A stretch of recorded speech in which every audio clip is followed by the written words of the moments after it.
of you on behalf of Pusa Road CP Study Circle on today's very hot webinar on issues in clause 44 recently introduced and 30C and so many issues. We will take only question answer on section 144 AD and 44 ADA. On this subject, our very learned brother Rajiv Jain ji with us. I welcome you, sir. I also welcome Atmaram Saria ji, Ashok Sharma ji, and all the attendees on behalf of our study circle. To briefly introduce our today's speaker, CA Rajiv Jain ji, BCom Honors, Law Graduate, Chartered Accountant, qualified in 1991. He is expert in direct taxes, pleading income tax appeal at Income Tax Appellate Tribunal, consultancy in the field of income tax, finance management and audit. He was adjudged as award as best speaker of NIRC by NIRC of ICI. He delivered hundreds of informative lecture on finance bill, income tax, including appearance on television. He also authored various articles published in various professional magazines and newspapers. He is a member of ITAT Bar Association, New Delhi. He is a senior partner in Messrs. SSAR and Associate, having offices on Sari Road, New Delhi. And besides this, he is also master in appeal matter.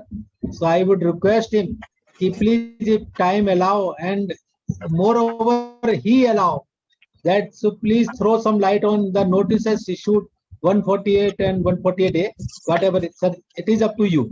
So with this one, I also welcome you once again, and over to you. Thank you, Rajesh bhai. My learned two panelists today, CA Shri Atmaram Saria ji, Shri Ashok Sharma ji, and convener of Pusa Road CP Study Circle, my brother Rajesh Agarwal ji, fellow professional colleagues who have joined this program on Zoom, ladies and gentlemen. First of all, I convey my thanks once again to Rajesh Agarwal ji for inviting me and giving me another opportunity to come here amongst all of you. और जो आज का इन्होंने topic लिया है tax audit, तो सही मायने में as far as we the chartered accountants are concerned, we are all expert in conducting tax audit. और मैं एक्चुअली में टैक्स ऑडिट पर इतने सेमिनार में बोल चुका हूँ. Sometimes whenever I receive another invitation to speak on tax audit, तो I feel nervous कि मेरे पास whatever little knowledge I had at my command, I have already shared and parted with my professional colleagues. और tax audit में अब इतने सालों से हम लोग कर रहे हैं, तो देयर इज नथिंग न्यू और बारिंग फ्यू चेंजेस कि जो नए आते हैं तो उसको हम अपने आप की अपनी नॉलेज को अपडेट कर दें. तो मैं राजेश भाई से ये बोल रहा था कि राजेश भाई टैक्स ऑडिट में ज़्यादा कुछ सुनने पढ़ने को तो कुछ है नहीं. तो राजेश भाई बोले सर नॉलेज ब्रशअप कर लेते हैं. नॉलेज ब्रशअप हो जाएगी तो अब टैक्स ऑडिट आ गया है, सीजन आ गया है, और कई बार मेंबर्स की कुछ फाइनर क्वेरीज होती हैं, और कई बार हमारे यंग प्रोफेशनल्स होते हैं या जो सीनियर प्रोफेशनल्स हैं उनको भी कई बार फाइनल पॉइंट्स पे कुछ क्लैरिफिकेशंस की आवश्यकता होती है. तो that is why I should conduct this seminar. और ऑलरेडी आप एक इतनी सक्सेसफुल सेमिनार कर चुके हो टैक्स ऑडिट की, बट स्टिल अश्वनी कटपालिया जी आए हैं. बहुत बहुत स्वागत है अश्वनी जी. और भी जितने मेंबर पैनल में आना चाहें सबको जोड़ लो. Rajesh most welcome sir. जो भी हैंड रेज करेगा मैं उसको ले लूंगा पैनलिस्ट में. और मेरा आज के सेमिनार में पर्पस ये है कि whatever questions you have in your mind, जो मेरे पास कुछ जो नई चीज है जो इस साल आपको देने के लिए, वो तो मैं आपको दूंगा ही दूंगा. और उसके अलावा कोई भी आपको अगर क्वेश्चन आता है आपके माइंड में, कोई भी आपको through out tax audit report, through out जो भी आपका क्वेश्चन हो, आप क्वेश्चन आंसर में डाल दीजिए, राजेश भाई को बोल दीजिए, पैनल पे आके पूछ लीजिए, व्हाटएवर वे यू वांट. तो आज की इस अपॉर्चुनिटी को पूरा यूटिलाइज करेंगे. तो इनिशियली मैं तो कह रहा था राजेश भाई ज़्यादा कुछ सामान तो है नहीं टैक्स ऑडिट में बोलने के लिए. बोले सर जब क्वेश्चन डिस्कशन करेंगे तो बात लंबी हो जाती है. तो करिए चलिए थोड़े से बेसिक कॉन्सेप्चुअल बात से, कॉन्सेप्ट को समझ के बात शुरू करते हैं. आई वेलकम अमित अग्रवाल जी और राकेश गुलाटी जी ने भी also joined on the panel. तो थोड़ी सी बेसिक बातों को समझ लेते हैं जिससे हमारे को टैक्स ऑडिट को समझने में आसानी रहेगी. भाई भी कंडक्ट टैक्स ऑडिट करते क्यों है, ठीक है, टैक्स ऑडिट का स्कोप क्या है, हमारा स्कोप ऑफ वर्क क्या है. तो क्या होगा कि यदि हमारी बाउंड्रीज निश्चित होंगी तो we will be able to understand the sphere of our work and responsibility which is placed upon us. तो पहली बात तो क्या है कि tax audit is for the purpose of the department. Department की रिक्वायरमेंट के लिए हम टैक्स ऑडिट करते हैं। टैक्स ऑडिट का जो पर्पस है वो डुअल पर्पस है, certification of books of accounts of the assessee, whether the balance sheet and profit and loss account gives a true and fair view or not. And the second purpose is that for the purpose of computation of taxable income, the assessing officer requires certain information. जो section के हिसाब से profit and loss से जो मेरा profit आया, उससे जब मैं टैक्सेबल इनकम कंप्यूट करूंगा, एसएससी की टोटल इनकम कंप्यूट करूंगा, तो इनकम टैक्स एक्ट के प्रोविजंस का इम्पैक्ट लेने के लिए assessing officer require certain information. तो वो इन्फॉर्मेशन निकालने का काम जो है वो चार्टर्ड अकाउंटेंट को डेलीगेट कर दिया कि आप फॉर्म नंबर 3CD में कंप्यूटेशन ऑफ इनकम के लिए जो इन्फॉर्मेशन चाहिए वो आप सप्लाई कर दीजिए। ठीक है सर।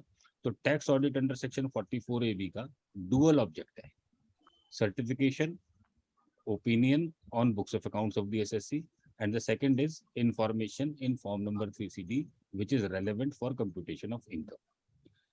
जिन एसएससीज का ऑडिट किसी दूसरे लॉ में होता है, जहां बैलेंस शीट और अकाउंट्स और ट्रू एंड फेयर व्यू आपका दूसरे लॉ में सर्टिफाई हो गया, तो इनकम टैक्स एक्ट में 44AB में you are only required to supply information in form number 3CD जो आपकी कंप्यूटेशन ऑफ इनकम के लिए रेलेवेंट है।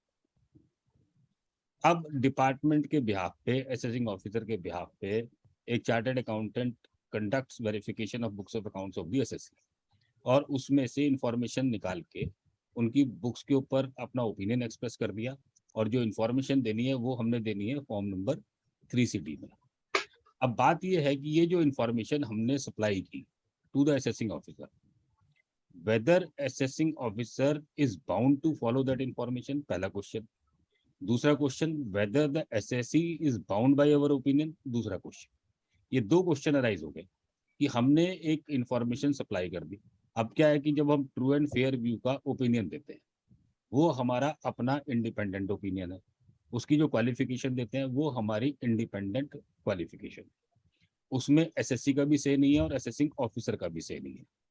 Whether assessee can have a different opinion, the answer is yes. whether assessing officer can have a different opinion, the answer is yes. In the same manner, जो हम information form number 3CD में supply कर रहे हैं, it is suppose to be true and correct. True and correct यानी कि हम उसकी करेक्टनेस को सर्टिफाई करते हैं। अब जब हम इंफॉर्मेशन कंपाइल कर रहे हैं, information is given by provided to us by the assessee, उस इंफॉर्मेशन को हम वेरीफाई करते हैं and we certify that information to be true and correct. वहां पर भी कई बार कोई लीगल इंटरप्रिटेशन का इश्यू हो सकता है। अब चार्टर्ड अकाउंटेंट की इंटरप्रिटेशन कुछ और हो सकती है, असेसिंग ऑफिसर की इंटरप्रिटेशन कुछ और हो सकती है, और एसएससी की इंटरप्रिटेशन कुछ और हो सकती है। In that case whatever interpretation is ours, वो हमें अपनी ऑडिट रिपोर्ट में अपने जो हमारा रिलायंस है, हमारी जो लीगल अंडरस्टैंडिंग है, वो हमें एक्सप्रेस कर देनी है। If assessing officer wants to take a different view, he can always take. If assessee wants to take a different view, he can always take. हमने अपनी बुक्स के, हमने इंफॉर्मेशन के हिसाब से अपनी रिपोर्ट में कुछ लिखा है, एसएससी उसकी डिसअलाउंस नहीं करना चाहता, तो अपनी रिटर्न में जाके वो डिसअलाउंस ना करे, is not bound by our report. ठीक है, ये बात एक सब, उसको बाद में 139(9) का नोटिस आएगा कि आपकी डिस्क्रिपेंसी है ऑडिट रिपोर्ट के अंदर और इनकम टैक्स की रिटर्न के अंदर, दैट इज सेपरेट थिंग। उसको कैसे डील करना है वो एक अलग बात है। लेकिन बात यह है कि whatever opinion we have expressed और whatever information we have provide, assessing officer के पास लॉ में पावर है कि वो अपना व्यू फ्रेम कर सके, और एसएससी के पास भी अपना राइट है कि वो उससे डाइवर्ज करके अपना एक डिफरेंट स्टैंड ले सके। राइट, ये एक बात समझ लीजिए। दूसरी बात मैंने कहा कि हमें अपना स्कोप ऑफ ऑडिट वो हमें जरूर डिफाइन करना चाहिए कि whatever reporting we are making in form number 3CD and wherever we are expressing our opinion, तो जो हमारा ओपिनियन है उसकी बाउंड्रीज क्या है, उसका स्कोप ऑफ वर्क क्या है, वो हमारी ऑडिट रिपोर्ट में डिफाइन होना चाहिए। सपोज कीजिए कि I M auditing books of accounts of a particular proprietorship concern. एक आदमी की 2 प्रोप्राइटरशिप कंसर्न भी हो सकती है, 3 प्रोप्राइटरशिप कंसर्न भी हो सकती है। अब उसने मुझसे अगर एक फर्म का ऑडिट कराया और मैंने उस फर्म का ऑडिट किया and my scope of work is confined to the boundaries of the books of accounts of that particular proprietorship concern, तो मुझे अपनी रिपोर्ट में रिपोर्टिंग करते समय जो इंफॉर्मेशन प्रोवाइड करनी है, it should always confine to the books of accounts of that proprietorship firm only. उसके बियॉन्ड अगर कोई इंफॉर्मेशन मेरे पास आ भी जाती है तो वो मुझे सप्लाई नहीं करनी। तो अपने स्कोप ऑफ वर्क का आपको अच्छे से एनालिसिस करना है। लास्ट ईयर का टैक्स ऑडिट अभी हमारा खत्म हुआ था, असेसमेंट ईयर 22-23 का टैक्स ऑडिट स्टार्ट हो गया। अब इस साल नया क्या है ये बात समझते हैं। इस साल नया क्या है, फॉर्म सेम है, ऑडिट रिपोर्ट सेम है, there is absolutely no change.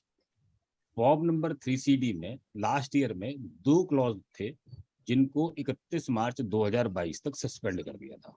31 मार्च 2022 तक जो ऑडिट रिपोर्ट फाइल हुई तब तक वो क्लॉजेज एप्लीकेबल नहीं थे, clause number 30C and clause number 44।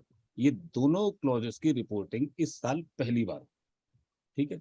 तो इन दोनों क्लॉजेस को डिटेल में समझेंगे कि इसकी रिपोर्टिंग हमें कैसे करनी है, राइट। अब आगे चलते हैं कि इस साल और क्या नया बदलाव है। कोलकाता ट्राइब्यूनल ने एक जजमेंट दिया था, सागर दत्ता और कमल गांगुली ये दोनों PwC के पार्टनर थे सीए फर्म के, और उनको जो पार्टनरशिप फर्म से रेम्युनरेशन और इंटरेस्ट आया that was in excess of ₹50 lakh. तो ट्राइब्यूनल ने कहा कि साहब ये जो आपको पार्टनरशिप फर्म से रेम्युनरेशन और इंटरेस्ट आया है, दिस इज योर बिजनेस और this is your receipt from profession, और जो पार्टनरशिप फर्म की एक्टिविटीज का नेचर है वही नेचर पार्टनर के हैंड में उस इनकम का होगा। तो ट्राइब्यूनल ने कहा कि इन दैट मैटर ये जो दोनों पार्टनर्स हैं, जब आपका इंटरेस्ट और रेम्युनरेशन 50 लाख रुपए क्रॉस कर गया, then you are required to get your books of accounts audited under section 44A। बात समझ में आ गई सर? इंटरेस्ट और रेम्युनरेशन फ्रॉम पार्टनरशिप फॉर्म। अब इसका कॉन्सिक्वेंस क्या हुआ? अब इसका कॉन्सिक्वेंस कहा कि ट्राइब्यूनल ने कहा कि अगर ये जो पार्टनर है और इस पार्टनर को इंटरेस्ट मिला और रेम्युनरेशन मिला from A partnership firm which is engaged in professional activity, तो क्या कहा कि पार्टनर के हाथ में वो जो इनकम होगी that will be in the nature of professional income, ठीक है। अब मेरे को रास्ता मिल गया। अब साहब अगर ये मेरी प्रोफेशनल इनकम है तो आप मुझे 44ADA में इसको डिक्लेयर करने के लिए अलाउ कर दो। अब जो इंटरेस्ट एंड रेम्युनरेशन है, अब इंटरेस्ट एंड रेम्युनरेशन दिखाने की क्या जरूरत है? मैं तो 44ADA में जाऊंगा, 50% दिखाऊंगा और बात बड़ी आसान हो गई। इन द सेम मैनर 44AD वाला अगर कोई बिजनेस इनकम वाला है, बिजनेस इनकम वाले को अगर इंटरेस्ट और रेम्युनरेशन आ गया पार्टनरशिप फॉर्म से, ठीक है, तो अब क्वेश्चन ये आया कि जो इंटरेस्ट एंड रेम्युनरेशन आ रहा है, whether I can declare that interest and remuneration as gross receipt under section 44AD और मैं 8% दूं और फुर्सत हो जाऊं। Can I do it? The answer is no. Common sense से हमें माइंड में बात समझ में नहीं आती कि अगर इंटरेस्ट एंड रेम्युनरेशन आया तो मैं 50% प्रोफेशनल इनकम दिखा दूं, और अगर मेरे को बिजनेस से आया इंटरेस्ट एंड रेम्युनरेशन तो मैं 8% दिखा के 44AD में छूट जाऊं। ठीक है, बात समझ में नहीं आई। तो इसका मतलब ये जो इंटरप्रिटेशन थी ट्राइब्यूनल की, ये कहीं ना कहीं गड़बड़ होगी। ठीक है सर, ये जो ट्राइब्यूनल की इंटरप्रिटेशन थी ये कहीं ना कहीं गड़बड़ होगी। फिर एक जजमेंट आया आनंद कुमार वर्सेस ACIT, ये मद्रास हाई कोर्ट का जजमेंट था 430 ITR 391। इस जजमेंट में उसने कहा कि भाई ये जो इंटरेस्ट एंड रेम्युनरेशन आता है पार्टनरशिप फर्म से, it can not be declared under section 44AD। ये 44AD का कंपोनेंट नहीं है। It can not be considered as turnover under section 44AD और इसको आप 8% डिक्लेयर नहीं कर सकते। ठीक है सर, अब हमारे लिए कंफ्यूजन अराइज हो गया जब हमने लास्ट ईयर का लेक्चर सुना, जब हम ट्राइब्यूनल को फॉलो कर रहे थे, कलकत्ता ट्राइब्यूनल को फॉलो कर रहे थे कि आपको इंटरेस्ट एंड रेम्युनरेशन आ रहा है, अगर बिजनेस एंटिटी से आ रहा है, आपका 1 करोड़ से ऊपर एक्सीड कर गया, then you are required to get your books of accounts audited. Professional firm से आ रहा है, 50 लाख एक्सीड कर गया, then you are required to get your books of accounts audited. अब जब 44AD की लैंग्वेज को हम समझेंगे, what we will find, every person carrying on business, carrying on profession. अब क्या पार्टनर के केस में वी कैन से कि पार्टनरशिप फर्म के केस में तो we can say that partnership firm is carrying on profession, partnership firm is carrying on business. If a partner is having interest income or remuneration from a partnership firm, can it be said that the partner is carrying on business, the partner is carrying on profession? तो यहाँ पर एक question mark खड़ा होगा। But to benefit of all, अब Bambai high court ने ये latest judgement आया 9 मार्च 2022 को। अब इश्यू को सेटल कर दिया। अब इश्यू को उन्होंने सेटल कर दिया कि जो पार्टनर है और पार्टनर को जो इंटरेस्ट और रेवल्यूशन आता है पार्टनरशिप फर्म से, though it is assessed as business income, लेकिन 44AB के लिए टर्नओवर की काउंट नहीं होगा, बिकॉज यहाँ पर हम पार्टनर को ये नहीं मानेंगे that the partner is carrying on business और partner is carrying on professional activity, right. तो ये जो जजमेंट है Zorabian Irani versus PCIT, Zorabian Irani versus PCIT, 9 March 2022 का जजमेंट है बॉम्बे हाई कोर्ट का। ठीक है सर, अब ये बड़ा क्लियर हो गया कि पार्टनर के पास अगर इंटरेस्ट एंड रेम्युनरेशन आता है, ठीक है सर, तो वो हमारा सेपरेट आइटम है, it will not be counted as turnover for the purpose of conducting tax audit. ठीक है सर। और जो चेन्नई हाई कोर्ट का जजमेंट था, मद्रास हाई कोर्ट का जजमेंट था आनंद कुमार वाला, उसको एक तरीके से बॉम्बे हाई कोर्ट ने कंफर्म कर दिया। अब ये क्लियर हो गया, प्रिंसिपल सेटल हो गया कि इंटरेस्ट एंड रेम्युनरेशन अगर पार्टनर को आता है उस पर आप 44AD में भी नहीं जा सकते और 44ADA में भी नहीं जा सकते। Clear sir. और उसको ऑडिट के लिए वो जो इंटरेस्ट एंड रेम्युनरेशन है और जो शेयर ऑफ प्रॉफिट आया वो काउंट नहीं होगा। ठीक है सर। तो ये अंडरस्टैंडिंग हम अपनी बिल्कुल क्लियर करके चले पार्टनरशिप फर्म को लेके। और इससे रिलेटेड कोई भी किसी का क्वेश्चन हो तो अभी हैंड रेस करके आप मुझसे पूछ सकते हैं। राजेश जी, आपका कोई क्वेश्चन हो तो आप भी पूछ सकते हो, आप भी इक्वली लर्नेड हैं, और किसी का भी कोई भी क्वेश्चन हो तो यू कैन आस्क। मेरे को ये 5 क्वेश्चन आए हुए हैं, देख लो इसमें सर कोई और इससे रिलेटेड तो नहीं है। नहीं, इससे रिलेटेड कुछ नहीं है सर। वो कह रहे हैं voice is not clear, voice ठीक नहीं आ रही है सर? नहीं नहीं, अब तो ठीक है, वो पहले की बात होगी, अच्छा वो मैंने डिलीट कर दी है। अच्छा अच्छा, ठीक है, चलिए। तो ये पार्टनरशिप का इश्यू क्लियर हो गया। जी सर, जी सर। अब अशोक शर्मा जी ने हैंड रेस किया है, देखिए अशोक शर्मा जी को, अशोक शर्मा जी को अनम्यूट कर रहे हैं। आप नहीं, आप अनम्यूट करो सर, शर्मा जी आप अनम्यूट करो। हाँ जी सर। सर, आपने शुरू में बताया था कि एसएससी डिफरेंट व्यू ले सकता है वो रिटर्न में फाइल करके, लेकिन वो 3CD में भी, because 3CD is to be prepared and signed by the assessee, तो 3CD में ही डिफरेंट व्यू ले ले, देन आप ऑडिटर को उस पर कमेंट करना है। देखिए, मैंने आपको बताया कि जो 3CD की इंफॉर्मेशन है that has to be supplied by the assessee, और जो रिपोर्टिंग है वो हमारी है, रिपोर्टिंग वो एसएससी की नहीं है। उस इंफॉर्मेशन को हम एग्जामिन करते हैं, वेरीफाई करते हैं, और फिर अपने ओपिनियन के हिसाब से अपनी रिपोर्ट में हम उस इंफॉर्मेशन को फिल करते हैं, राइट। तो जो एसएससी ने हमें इंफॉर्मेशन सप्लाई की based upon our legal interpretation, वो रिपोर्टिंग पे एसएससी का कंट्रोल नहीं है। You just try to understand, जब हम 3CD की रिपोर्टिंग करते हैं उसके ऊपर एसएससी का कंट्रोल नहीं है, वो हमारी खुद की रिपोर्टिंग है। तो इन्फो वो एसएससी का डिफरेंट व्यू हो सकता है सर, इसमें कोई सेकंड थॉट नहीं है शर्मा जी। तो आपने अगर कोई इन्फॉर्मेशन 3CD में फाइल कर दी है, एसएससी ने उसको अप्रूव भी कर दिया है आपके फॉर्म 3CD को, तो उसके बावजूद भी अगर वो रिटर्न में जाके अपना डिफरेंट व्यू लेना चाहे तो it is always open for the assessee to take a different view, इसमें कोई डाउट नहीं। करेक्ट। चलिए, एक बहुत से लोगों को क्वेश्चन आता है कि सर ये 50 लाख की लिमिट कब लगेगी, 1 करोड़ की लिमिट कब लगेगी, क्या चीज प्रोफेशन है और क्या चीज हमारी बिजनेस है। तो एक जो सिंपल डिफरेंशिएशन है, प्रोफेशन का मतलब ऐसा नहीं है कि कोई प्रोफेशनल डिग्री होनी आवश्यक है। जो प्रोफेशन की डेफिनेशन है अंडर सेक्शन 236, वो कहता है प्रोफेशन इंक्लूड्स वोकेशन। वोकेशन क्या है? Vocation is a life style. एक आदमी है जो पैदाइशी सिंगर है, एक आदमी है जो पैदाइशी आर्टिस्ट है ना, तो उसका एक अपना टैलेंट है, अपना उसका इंटेलेक्चुअल टैलेंट है, अपनी उसकी इनबिल्ट क्वालिटी है, राइट। तो प्रोफेशन और बिजनेस में जो बेसिक डिफरेंस है, जहां इंटेलेक्चुअल कंपोनेंट ज्यादा है वो प्रोफेशन है, जहां लेबर कंपोनेंट ज्यादा है वो बिजनेस है, जहां ट्रांजेक्शन कंपोनेंट ज्यादा है वो बिजनेस है। अब बिजनेस करने के लिए भी आपको इंटेलेक्चुअल तो चाहिए, लेकिन हम देख रहे हैं कि किसका पोर्शन ज्यादा है। अगर आपका इंटेलेक्चुअल पोर्शन ज्यादा है it will become a profession.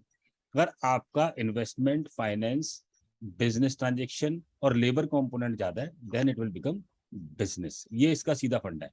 उसके लिए किसी प्रोफेशनल इंस्टीट्यूशन की क्वालिफिकेशन होना जरूरी नहीं है। अब जो रूल 6F में जो नो प्रोफेशन प्रिस्क्राइब किया गया, प्रोफेशन सिर्फ वहीं तक कन्फाइन नहीं होते, ठीक है सर। हर केस में you have to apply your own mind, और उस माइंड को अप्लाई करके आप डिटरमिन कीजिए whether it is a profession और it is a business activity. ठीक है, आपको अपना स्टैंड लेना है। अभी जब हम 44 AD की बात कर रहे थे, तो अभी मेरे पास एक क्वेश्चन आया किसी चार्टर्ड अकाउंटेंट का कि साहब my assessee is engaged in the business of leasing out properties. Rent पे देता है प्रॉपर्टीज को। जब मैं प्रॉपर्टीज को रेंट पे देता हूँ, तो क्या मैं इसको 44 AD में दिखा सकता हूँ? अगर मेरी रिसीट 2 करोड़ रुपए से कम है, रेंटल रिसीट्स, तो और and I am doing my rental activity as my business, और मेरे मेमोरेंडम भी मेरी जो पार्टनरशिप डीड कहें या जो मेरा बिजनेस का ऑब्जेक्ट है वो भी उसको सपोर्ट करता है, तो यहाँ पर ये मामला बड़ा डेलिकेट है। डेलिकेट इसलिए है क्योंकि different high courts and as well as supreme courts इसके डिफरेंट डिफरेंट बेसिस हैं, और जनरली जो एनी इनकम फ्रॉम लैंड और बिल्डिंग अपॉर्चुनिटी देयर टू, चाहे वो आपका स्टॉक इन ट्रेड है या वो आपका इन्वेस्टमेंट है, it is always tax as income from house property. ठीक है सर, उसको जब आप बिजनेस में लेके जाते हो तो आपको एक अलग से उसको प्रूव करना पड़ता है दैट यू आर, उसमें एक एक्टिव पोजीशन और पैसिव पोजीशन, ये कॉन्सेप्ट है जो दिल्ली हाई कोर्ट ने अंसल हाउसिंग के जजमेंट में ले डाउन किया है। तो it's a very difficult issue, और आमतौर पे रेंटल इनकम को एज ए बिजनेस एक्टिविटी दिखाना always you are taking a tough walk, tough decision. तो उसको बड़ा सोच समझ के डिसीजन लिए, और ब्लैंकेट ये कहना बड़ा मुश्किल काम है कि आप रेंटल इनकम को जाके 44 AD में टर्नओवर मान के और 8% इनकम दिखा दीजिए, और आपको कोई प्रॉब्लम नहीं आई, आपका केस स्क्रूटनी में नहीं आया, तो nobody is going to ask you anything. लेकिन अगर केस स्क्रूटनी में आया तो definitely you may have some problems and some litigation coming to your door. अब हमें ये डिसाइड करना कि किस केस में हमें टैक्स ऑडिट करना है या किस केस में हमें टैक्स ऑडिट नहीं करना, ये अपने आप में एक बड़ा इंपॉर्टेंट क्वेश्चन है। जहां पर हमने डिसाइड किया, अब क्या है कि जो सेक्शन की लैंग्वेज है, अब हमारे पास इतने सारे परम्यूटेशन एंड कॉम्बिनेशन अवेलेबल है। आप 2 करोड़ तक 44 AD में जा सकते हैं।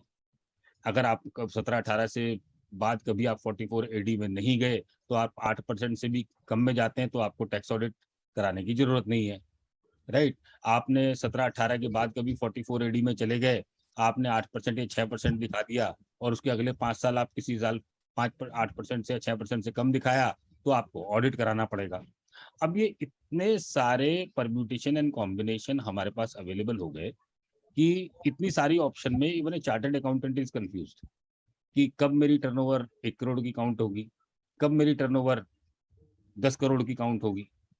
अब सपोज करिए कि यहाँ पर आपने जो इंटरप्रिटेशन बनाई अपनी, based upon your best available knowledge to you, आपने एक ओपिनियन बना लिया कि मुझे इस केस में ऑडिट एप्लीकेबल नहीं है, ठीक है सर, और आपने अपनी रिटर्न फाइल कर दी।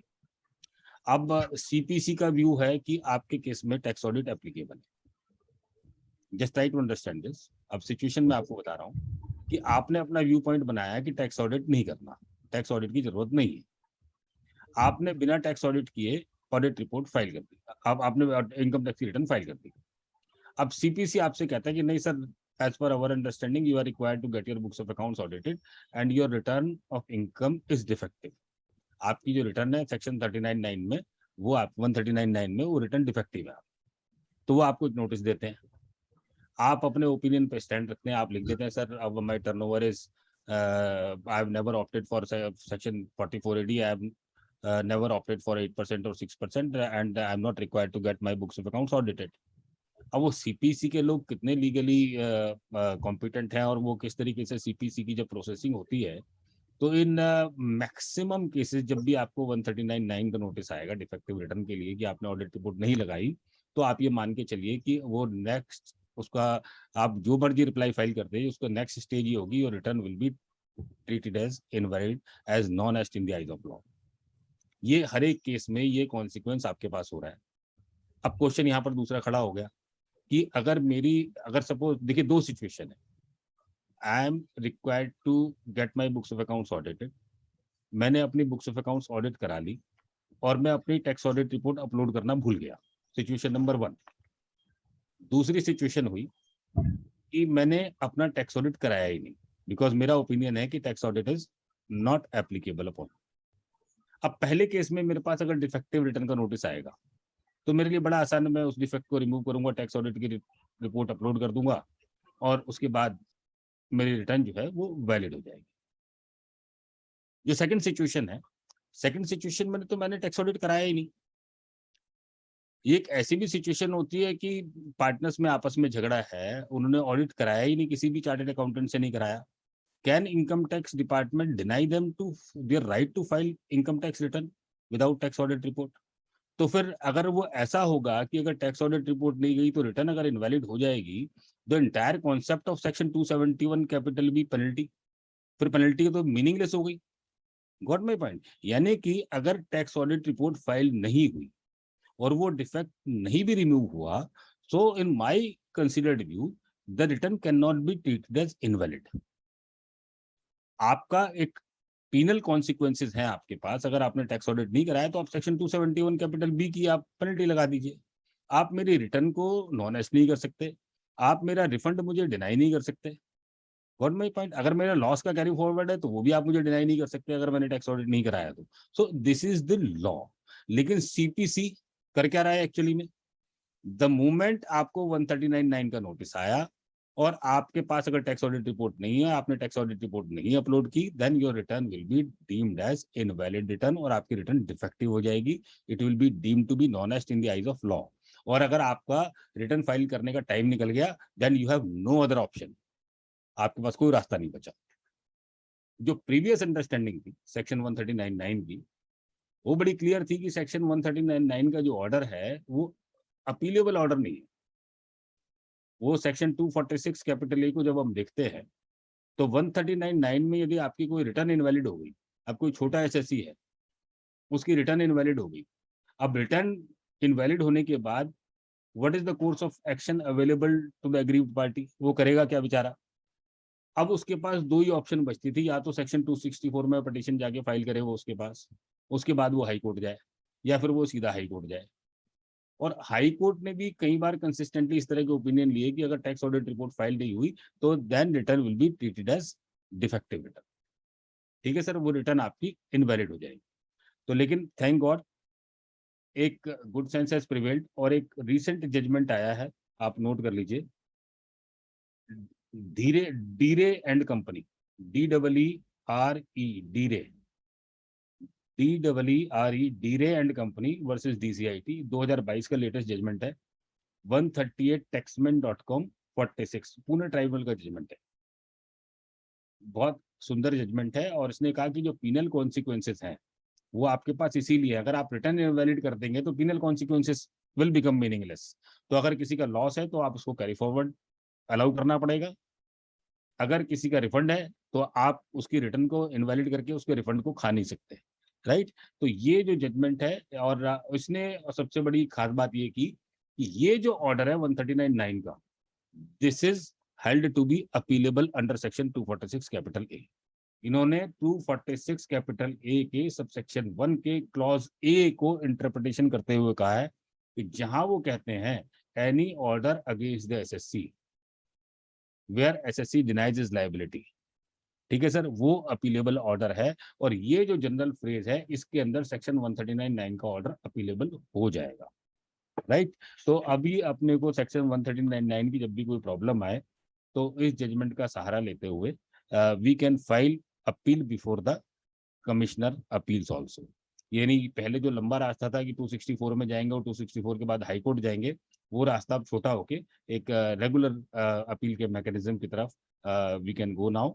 और 139(9) का जब भी आप इस तरह के केस में रिस्पॉन्ड करें तो आप बाकायदा उसको रिस्पॉन्ड करते लगिए कि in the understanding of the assessee, the SSC is not required to get its books of accounts audited, and therefore tax audit report has not been obtained. And because the tax audit has not been done, there is question of uploading tax audit report does not arise at all. ठीक है, आपको इस तरह का response उसमें 139(9) के notice में file करना पड़ेगा और उसके बाद फिर आप फर्दर प्रोसीडिंग्स के लिए जाएंगे।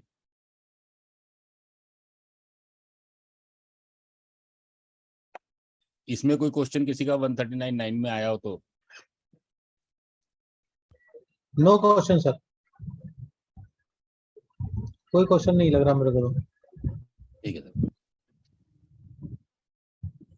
एक और जो प्रॉब्लम अभी रिसेंटली मुझे देखने में आई, बहुत से चार्टर्ड अकाउंटेंट दोस्तों ने क्या गलती की, एक क्लॉज नंबर 21G है which requires us to report contingent liability, लेकिन ये कंटिंजेंट लायबिलिटी वो रिपोर्ट करनी होती है which is debited to profit and loss account. बात समझ में आ गई? एक कंटिंजेंट लायबिलिटी हमारी ऑडिटेड बैलेंस शीट में हम डिस्क्लोज करते हैं which is not debited to profit and loss account, contingent liability which is not recognised as liability. बात समझिए, दोनों लायबिलिटी अलग अलग तरीके की है। एक कंटिंजेंट लायबिलिटी है जो आपने P&L को डेबिट कर दिया है, एक कंटिंजेंट लायबिलिटी है जो आपके नोट्स एंड अकाउंट्स में पड़ी हुई है, आपने अपने बुक्स में उसको डेबिट नहीं किया है, राइट? तो ये दोनों का कैरेक्टर डिफरेंट है। जो टैक्स ऑडिट रिपोर्ट में आपको रिपोर्ट करनी है वो आपको वो कंटिंजेंट लायबिलिटी रिपोर्ट करनी है जो आपके P&L में डेबिट है। वेलकम दुआ साहब।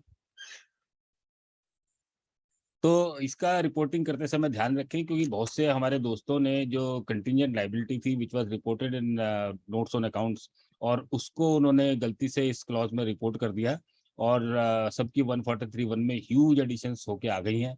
अब वो सब बेचारे या तो 154 में लगे हुए और CPC में 154 की कोई सुनवाई होती नहीं। By over experience we know, आप CPC में जितनी मर्जी बार आप 154 डाल दो, सेम ऑर्डर विल कम। वो कुछ नहीं करेंगे, अगले दिन आपका ऑर्डर आ जाएगा और आपका अनकंफर्ट और डिससेटिस्फेक्शन बढ़ता चला जाएगा। तो उस सिचुएशन में जब भी आपके पास इस तरह की सिचुएशन आए, the appropriate course will be filing of appeal. आप तुरंत 154 की प्रोसीडिंग पैरेलल इनिशिएट करिए, असेसिंग ऑफिसर के पास 154 डालिए, लेकिन साथ में अपनी अपील की राइट को एक्सरसाइज करिए, और ऐसे हर केस में आप अपील जरूर फाइल करते हैं।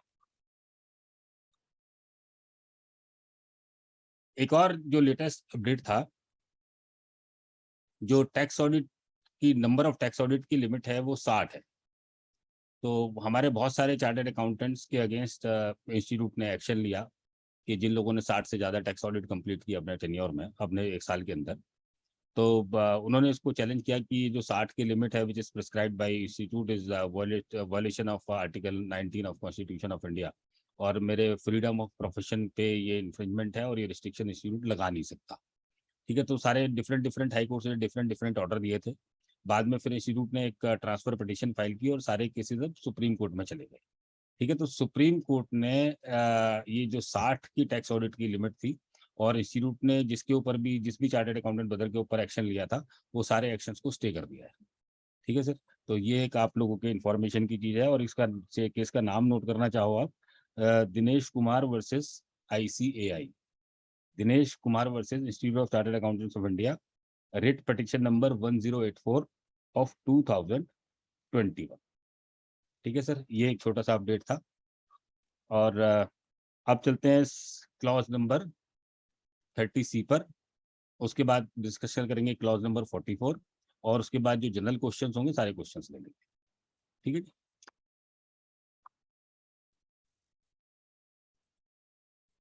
क्लॉज नंबर 30C, ये आपका 1 अप्रैल 2022 से एप्लीकेबल होगा।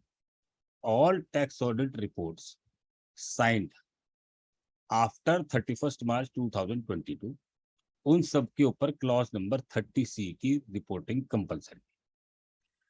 क्लॉज नंबर 30C की रिपोर्टिंग को समझने के लिए we have to understand chapter 10A of income tax act, section 95 to 102, गार जिसे बोलते हैं, जनरल एंटी अवॉइडेंस रूल्स। ये जो जनरल एंटी अवॉइडेंस रूल है, ये एक्चुअली में इंटरनेशनल कॉन्सेप्ट बना है OECD के बेस पर, कि जिस समय कुछ एसोसिएटेड लोग मिलकर टैक्स आर्बिट्रेज का फायदा उठाने के लिए अपनी ट्रांजैक्शन को इस तरीके से प्लान करते हैं कि जो हमारी मैक्सिमम इनकम है वो ऐसे जोन में आके आ जाती है जहां पर हमारी इनकम टैक्स लायबिलिटी कम होती है, या डबल टैक्सेशन एग्रीमेंट में हमारी लायबिलिटी कम होती है, राइट? तो इसको बोलते हैं यूज ऑफ टैक्स आर्बिट्रेज। तो हम अपनी ट्रांजैक्शन को इस तरीके से अरेंज कर लेते हैं कि हमारी इनकम जो है, या जैसे मान लिया हमारे को कहीं ATI की छूट मिलती है या सेक्शन 10AA की छूट मिलती है, तो हम अपने ट्रांजैक्शन को इस तरीके से अरेंज कर लेते हैं कि हमारी इनकम टैक्स लायबिलिटी इस तरीके से कम हो जाती है कि हम अपनी पूरी इनकम टैक्स फ्री एरिया में जाके कंसंट्रेट कर लेते हैं। तो जो उस अरेंजमेंट में पार्टीज होती है, तो ये जो चैप्टर पूरा का पूरा बनाया, उन्होंने कहा सब इस तरह का कोई भी अगर अरेंजमेंट किया हुआ है तो that will not be permitted. तो उसके लिए करना क्या है, अब आपके एसएससी जो बिजनेस एक्टिविटी कर रहा है, अब उस एक्टिविटीज पे आपको उसका जैसे कहते हैं लिफ्टिंग ऑफ कॉर्पोरेट वेल, अब वो आपको उठाना है, उठा के आपको देखना है कि एज ए होल अगर ये अरेंजमेंट ना किया होता तब इस कंपनी को एसएससी को कितना टैक्स लगता, और ये अरेंजमेंट करने के बाद सारे लोगों ने मिलकर कितना एग्रीगेट टैक्स दिया। बात समझ में आ गई। अब अगर वो अरेंजमेंट ना होता तो टोटल मेरी इनकम टैक्स की लायबिलिटी कितनी आती, और अगर इन सब लोगों की कंबाइंड में ये सारा अरेंजमेंट करने के बाद टैक्स लायबिलिटी निकालूं तो इन्होंने कितना टैक्स बचा लिया। ठीक है, इसको बोलेंगे टैक्स बेनिफिट, इसका नाम रखा। तो इन्होंने इसकी एक थ्रेशोल्ड लिमिट बना दी कि 1 अप्रैल 2017 से जो पुराने अरेंजमेंट है उसके ऊपर ये सेक्शन लागू नहीं होगा फिलहाल, 1 अप्रैल 2017 से पहले। और बेसिक एक थ्रेशोल्ड लिमिट बना दी कि 3 करोड़ रुपए का टैक्स बेनिफिट होगा तभी आपको रिपोर्टिंग करनी, तब ये सेक्शन एप्लीकेबल होगा। अगर टैक्स बेनिफिट 3 करोड़ रुपए होगा तभी आपको ये रिपोर्टिंग करनी। अब इसमें रिपोर्टिंग में हमसे मांगते क्या है, whether the SSC has entered into impermissible avoidance agreement, arrangement. यहाँ एग्रीमेंट वर्ड नहीं है, वर्ड है अरेंजमेंट। विदाउट एग्रीमेंट भी अगर कोई ट्रांजेक्शन का आपस में ओरल अरेंजमेंट भी है तो वो भी इसमें फॉल करेगा, यानी रिटर्न एग्रीमेंट की कोई आवश्यकता नहीं है। ठीक है sir. As refer to in section 96, section 96 ने डिफाइन कर दिया कि इम्परमिसिबल अवॉइडेंस एग्रीमेंट कौन से होते हैं। वो कहते हैं कोई भी इंडिपेंडेंट पार्टी जब आर्म लेंथ प्राइस पे कोई ट्रांजेक्शन करती है, और वो अगर जो अरेंजमेंट है वो ऐसा ट्रांजेक्शन नहीं है कि कोई independent party arm length price pay करे, और वो जो अरेंजमेंट है it results into abuse of income tax provisions और misuse of income tax provisions, या फिर उन्होंने कहा कि इट लैक्स कमर्शियल सब्सटेंस और बोनाफाइडी आपको उस अरेंजमेंट में नजर ना आए और उससे टैक्स बेनिफिट अराइज हो, then it will be termed as impermissible avoidance agreement. अब यहाँ पर रिपोर्टिंग में इन्होंने ये जिम्मेदारी दे दी चार्टर्ड अकाउंटेंट को कि पूरे साल में आप एसएससी की बुक्स ऑफ अकाउंट्स को वेरीफाई करिए और आप बताइए कि एसएससी ने कोई इम्परमिसिबल अवॉइडेंस अरेंजमेंट किया है कि नहीं किया। अब ये जो लाइबिलिटी है हमारे ऊपर, ये जो रिस्पॉन्सिबिलिटी है, is so onerous, it requires investigation. ये कोई साधारण सी इतनी बात नहीं है कि मैंने एसएससी की बुक्स ऑफ अकाउंट्स वेरीफाई की और मुझे पता लग जाए कि एसएससी ने किन किन लोगों के साथ डील किया है, उनकी अपना टैक्स स्ट्रक्चर क्या है, उनकी अपनी टैक्स लाइबिलिटी क्या है, और वो टैक्स बेनिफिट किस तरीके से ट्रेवल कर रहा है डिफरेंट डिफरेंट जो अरेंजमेंट के पार्टनर है उनके पास, जो एकोमोडेटिंग पार्टीज है उनके पास टैक्स बेनिफिट किस तरीके से ट्रेवल कर रहा है। As a chartered accountant while auditing the books of accounts of my assessee, ये हमारे लिए वेरीफाई करना पॉसिबल नहीं है। यहाँ पर सेक्शन में लिखा है कि इम्परमिसिबल अवॉइडेंस एग्रीमेंट के लिए क्या करना पड़ेगा कि जितनी भी पार्टीज टू द अरेंजमेंट है they will be considered as one. उन सारी पार्टीज की ट्रांजेक्शन को आपको मर्ज करके एक जगह देखना पड़ेगा। इट मींस कि इस क्लॉज की रिपोर्टिंग करने के लिए I am required to verify books of accounts and tax status of each and every person who is party to that arrangement. बात समझ में आ गई सर। अनलेस एंड अनटिल मैं सबकी बुक्स को वेरीफाई ना कर लूं, सबकी इंफॉर्मेशन मेरे पास ना आए, I will not be able to make any reporting under this clause. ठीक है सर। मुझे नहीं पता लगेगा कि ये कैसे हुआ, ये whether tax benefit is ₹3 crore और मोर, और मेरी इसमें रिपोर्टिंग कब करनी है, ये मेरे लिए पॉसिबल नहीं है। ठीक है सर। तो इस सिचुएशन में 30C के लिए जो पहली रिपोर्टिंग है कि weather the SSC has entered into any permissible agreement during the year, ये बात कर रहे हैं हम नए एग्रीमेंट की। अब एक बात करते हैं, दूसरी सिचुएशन समझते हैं कि एसएससी ने पहले कोई एग्रीमेंट एंटर किया हुआ है पिछले सालों में। इसका प्रोसीजर क्या है, असेसिंग ऑफिसर जब आपका असेसमेंट देखेगा तो असेसमेंट करते समय वो देखेगा कि कोई टैक्स बेनिफिट अराइज हो रहा है किसी पर्टिकुलर अरेंजमेंट में, तो वो प्रिंसिपल कमिश्नर को रेफरेंस देगा। फिर सेक्शन 114BA के हिसाब से वो उसका रेफरेंस के लिए अप्रूविंग पैनल को उसको रेफर करेगा, और फिर वो उसको ब्रांड कर देंगे that this arrangement is impermissible. And when a particular arrangement is termed as impermissible, तो वो क्या होगा, उसका कॉर्पोरेट बिल उठ जाएगा और उस ट्रांजेक्शन को डिसरिगार्ड करके उसकी जो पूरी लायबिलिटी टैक्स की है उस कंपनी के ऊपर या एसएससी के ऊपर आ जाएगी। ये प्रोसीजर है। तो अगर कोई ऐसा इम्परमिसिबल अवॉइडेंस एग्रीमेंट है जो प्रीवियस ईयर्स में एसएससी का इन्वोक हो चुका हो, उसका कोई अरेंजमेंट इम्परमिसिबल हो चुका हो, तो उसका कोई टैक्स बेनिफिट अगर करंट ईयर में आ रहा है तो वो हमें एग्जामिन कर रहा है। 3 तरह की रिपोर्टिंग हो गई। Number 1, whether a new arrangement is entered into by the assessee. पहला, ये हमारे लिए पॉसिबल नहीं है सर, इसका हमें डिस्क्लेमर देना पड़ेगा।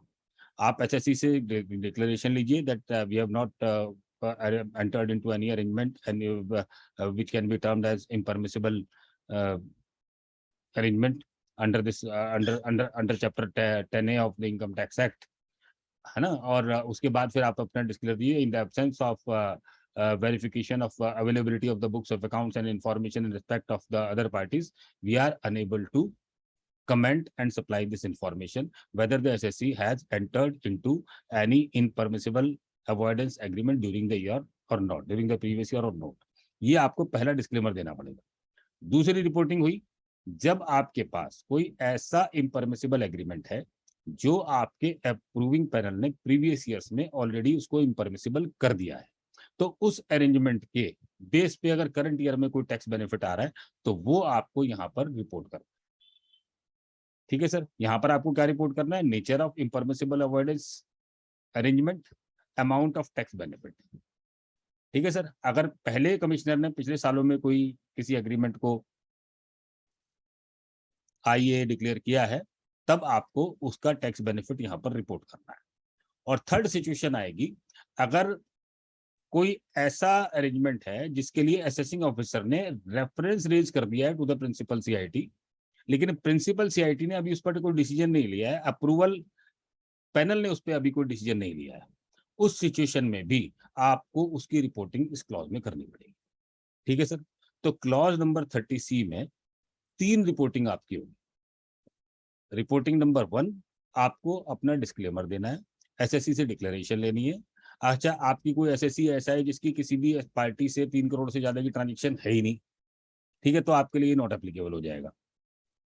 Got my point? क्योंकि इसके थ्रेशोल्ड लिमिट है, इसके रूल्स हैं, रूल आप साथ में पढ़िएगा, rule 10U to rule 10UF, ये रूल आपको साथ में पढ़ने हैं। सेक्शन है इसका 95 to 102।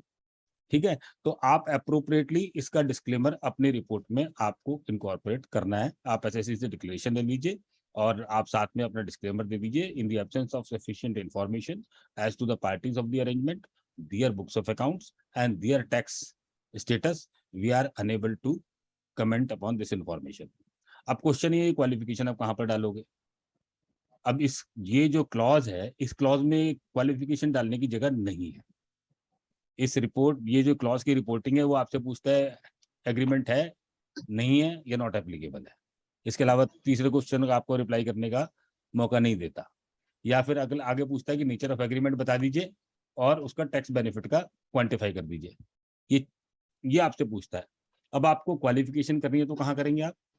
फॉर्म नंबर 3CB के क्लॉज नंबर 5 में, वहां पे आप जाके अदर्स में जाके उस क्लॉज नंबर की अप्रोप्रिएट क्वालिफिकेशन वहां पर आप अपना डिस्क्लेमर इसका दे दीजिए। ठीक है सर, तो ये हो गई आपकी रिपोर्टिंग क्लॉज नंबर 30C की। इसके अलावा क्लॉज नंबर 30C में और कुछ नहीं है। तो किसी को इस पे यहाँ पर कोई भी क्वेश्चन हो तो क्लॉज नंबर 30C से आप कोई क्वेश्चन पूछ सकते हैं। फर्दर हेलो जैन साहब, total income of the party, मैंने बिल्कुल कहा अतुलपुरी साहब, आपका क्वेश्चन बिल्कुल 100% ठीक है। मैंने आपको यही कहा कि जब तक मेरे पास अदर पार्टीज की बुक्स ऑफ अकाउंट्स नहीं होगी, इंफॉर्मेशन नहीं होगी, ठीक है, it will totally impossible for me to arrive at the figure of the tax benefit. और मैं तो ये भी नहीं बता सकता कि whether this is impermissible avoidance agreement और not. I am not in a position to comment जब तक मैं तो इसलिए हमारे पास डिस्क्लेमर के अलावा there is no other option. तो Atulpuri ji, you are 100% right, आपका क्वेश्चन बिल्कुल ठीक है। आपने कहा दूसरा क्वेश्चन है, how can auditor detect if a particular arrangement is impermissible और not just by going through the books of accounts. आप बिल्कुल, जो अतुल जी मैं आपसे बोल रहा हूँ, आपने बिल्कुल वही शब्द लिखे हैं, तो हमारे लिए पॉसिबल नहीं है। तो ऐसी सिचुएशन में हमें डिस्क्लेमर ही देना है। लेकिन अगर प्रीवियस ईयर्स में, अर्लियर प्रीवियस ईयर्स में अगर कोई अरेंजमेंट इम्परमिसिबल टर्म कर दिया गया है बाय द अप्रूविंग पैनल और the by the principal commissioner और a reference has been made by the assessing officer, तो उसका आपको टैक्स बेनिफिट निकाल के देना पड़ेगा, ये आपकी रिस्पॉन्सिबिलिटी आ जाएगी। ठीक है सर, उसमें आप एसएससी के जवाब को भी कंसीडर करेंगे, एसएससी के जवाब को भी कंसीडर करेंगे, एसएससी ने जो पार्टिसिपेट किया होगा प्रोसीडिंग्स में, और उस अरेंजमेंट को आपको वेरीफाई करना पड़ेगा। और अगर आपको एसएससी इन्फॉर्मेशन नहीं दे रहा, आपको एसएससी इन्फॉर्मेशन नहीं दे रहा, तो भी आप अपना डिस्क्लेमर देंगे कि देखिए साहब, ये इम्परमिसेबल एग्रीमेंट है टू अवर नॉलेज, ये टर्म किया गया था और करंट ईयर में देखिए, मैं हमेशा आपको एक बात बोलता हूँ, हमारे पास एक टाइम बाउंड जॉब है, हमारे को उस टाइम के अंदर इस काम को फिनिश करना है। If the assessee supplies us sufficient information, तो उस इंफॉर्मेशन के बेस पे हम अपनी रिपोर्ट बना के सबमिट कर देंगे। अगर एसएससी हमें सफिशिएंट इंफॉर्मेशन नहीं देता, राइट, तो उस केस में we have no other option but to give our disclaimer. Assessing officer के पास पावर है, वो अपनी पावर यूज करके असेसमेंट के टाइम पे जो इन्फॉर्मेशन लेनी है वो ले लेगा। हमारा काम है अपना टैक्स ऑडिट कंप्लीट करके अपनी रिपोर्ट फाइल करना, that's all. Clear sir?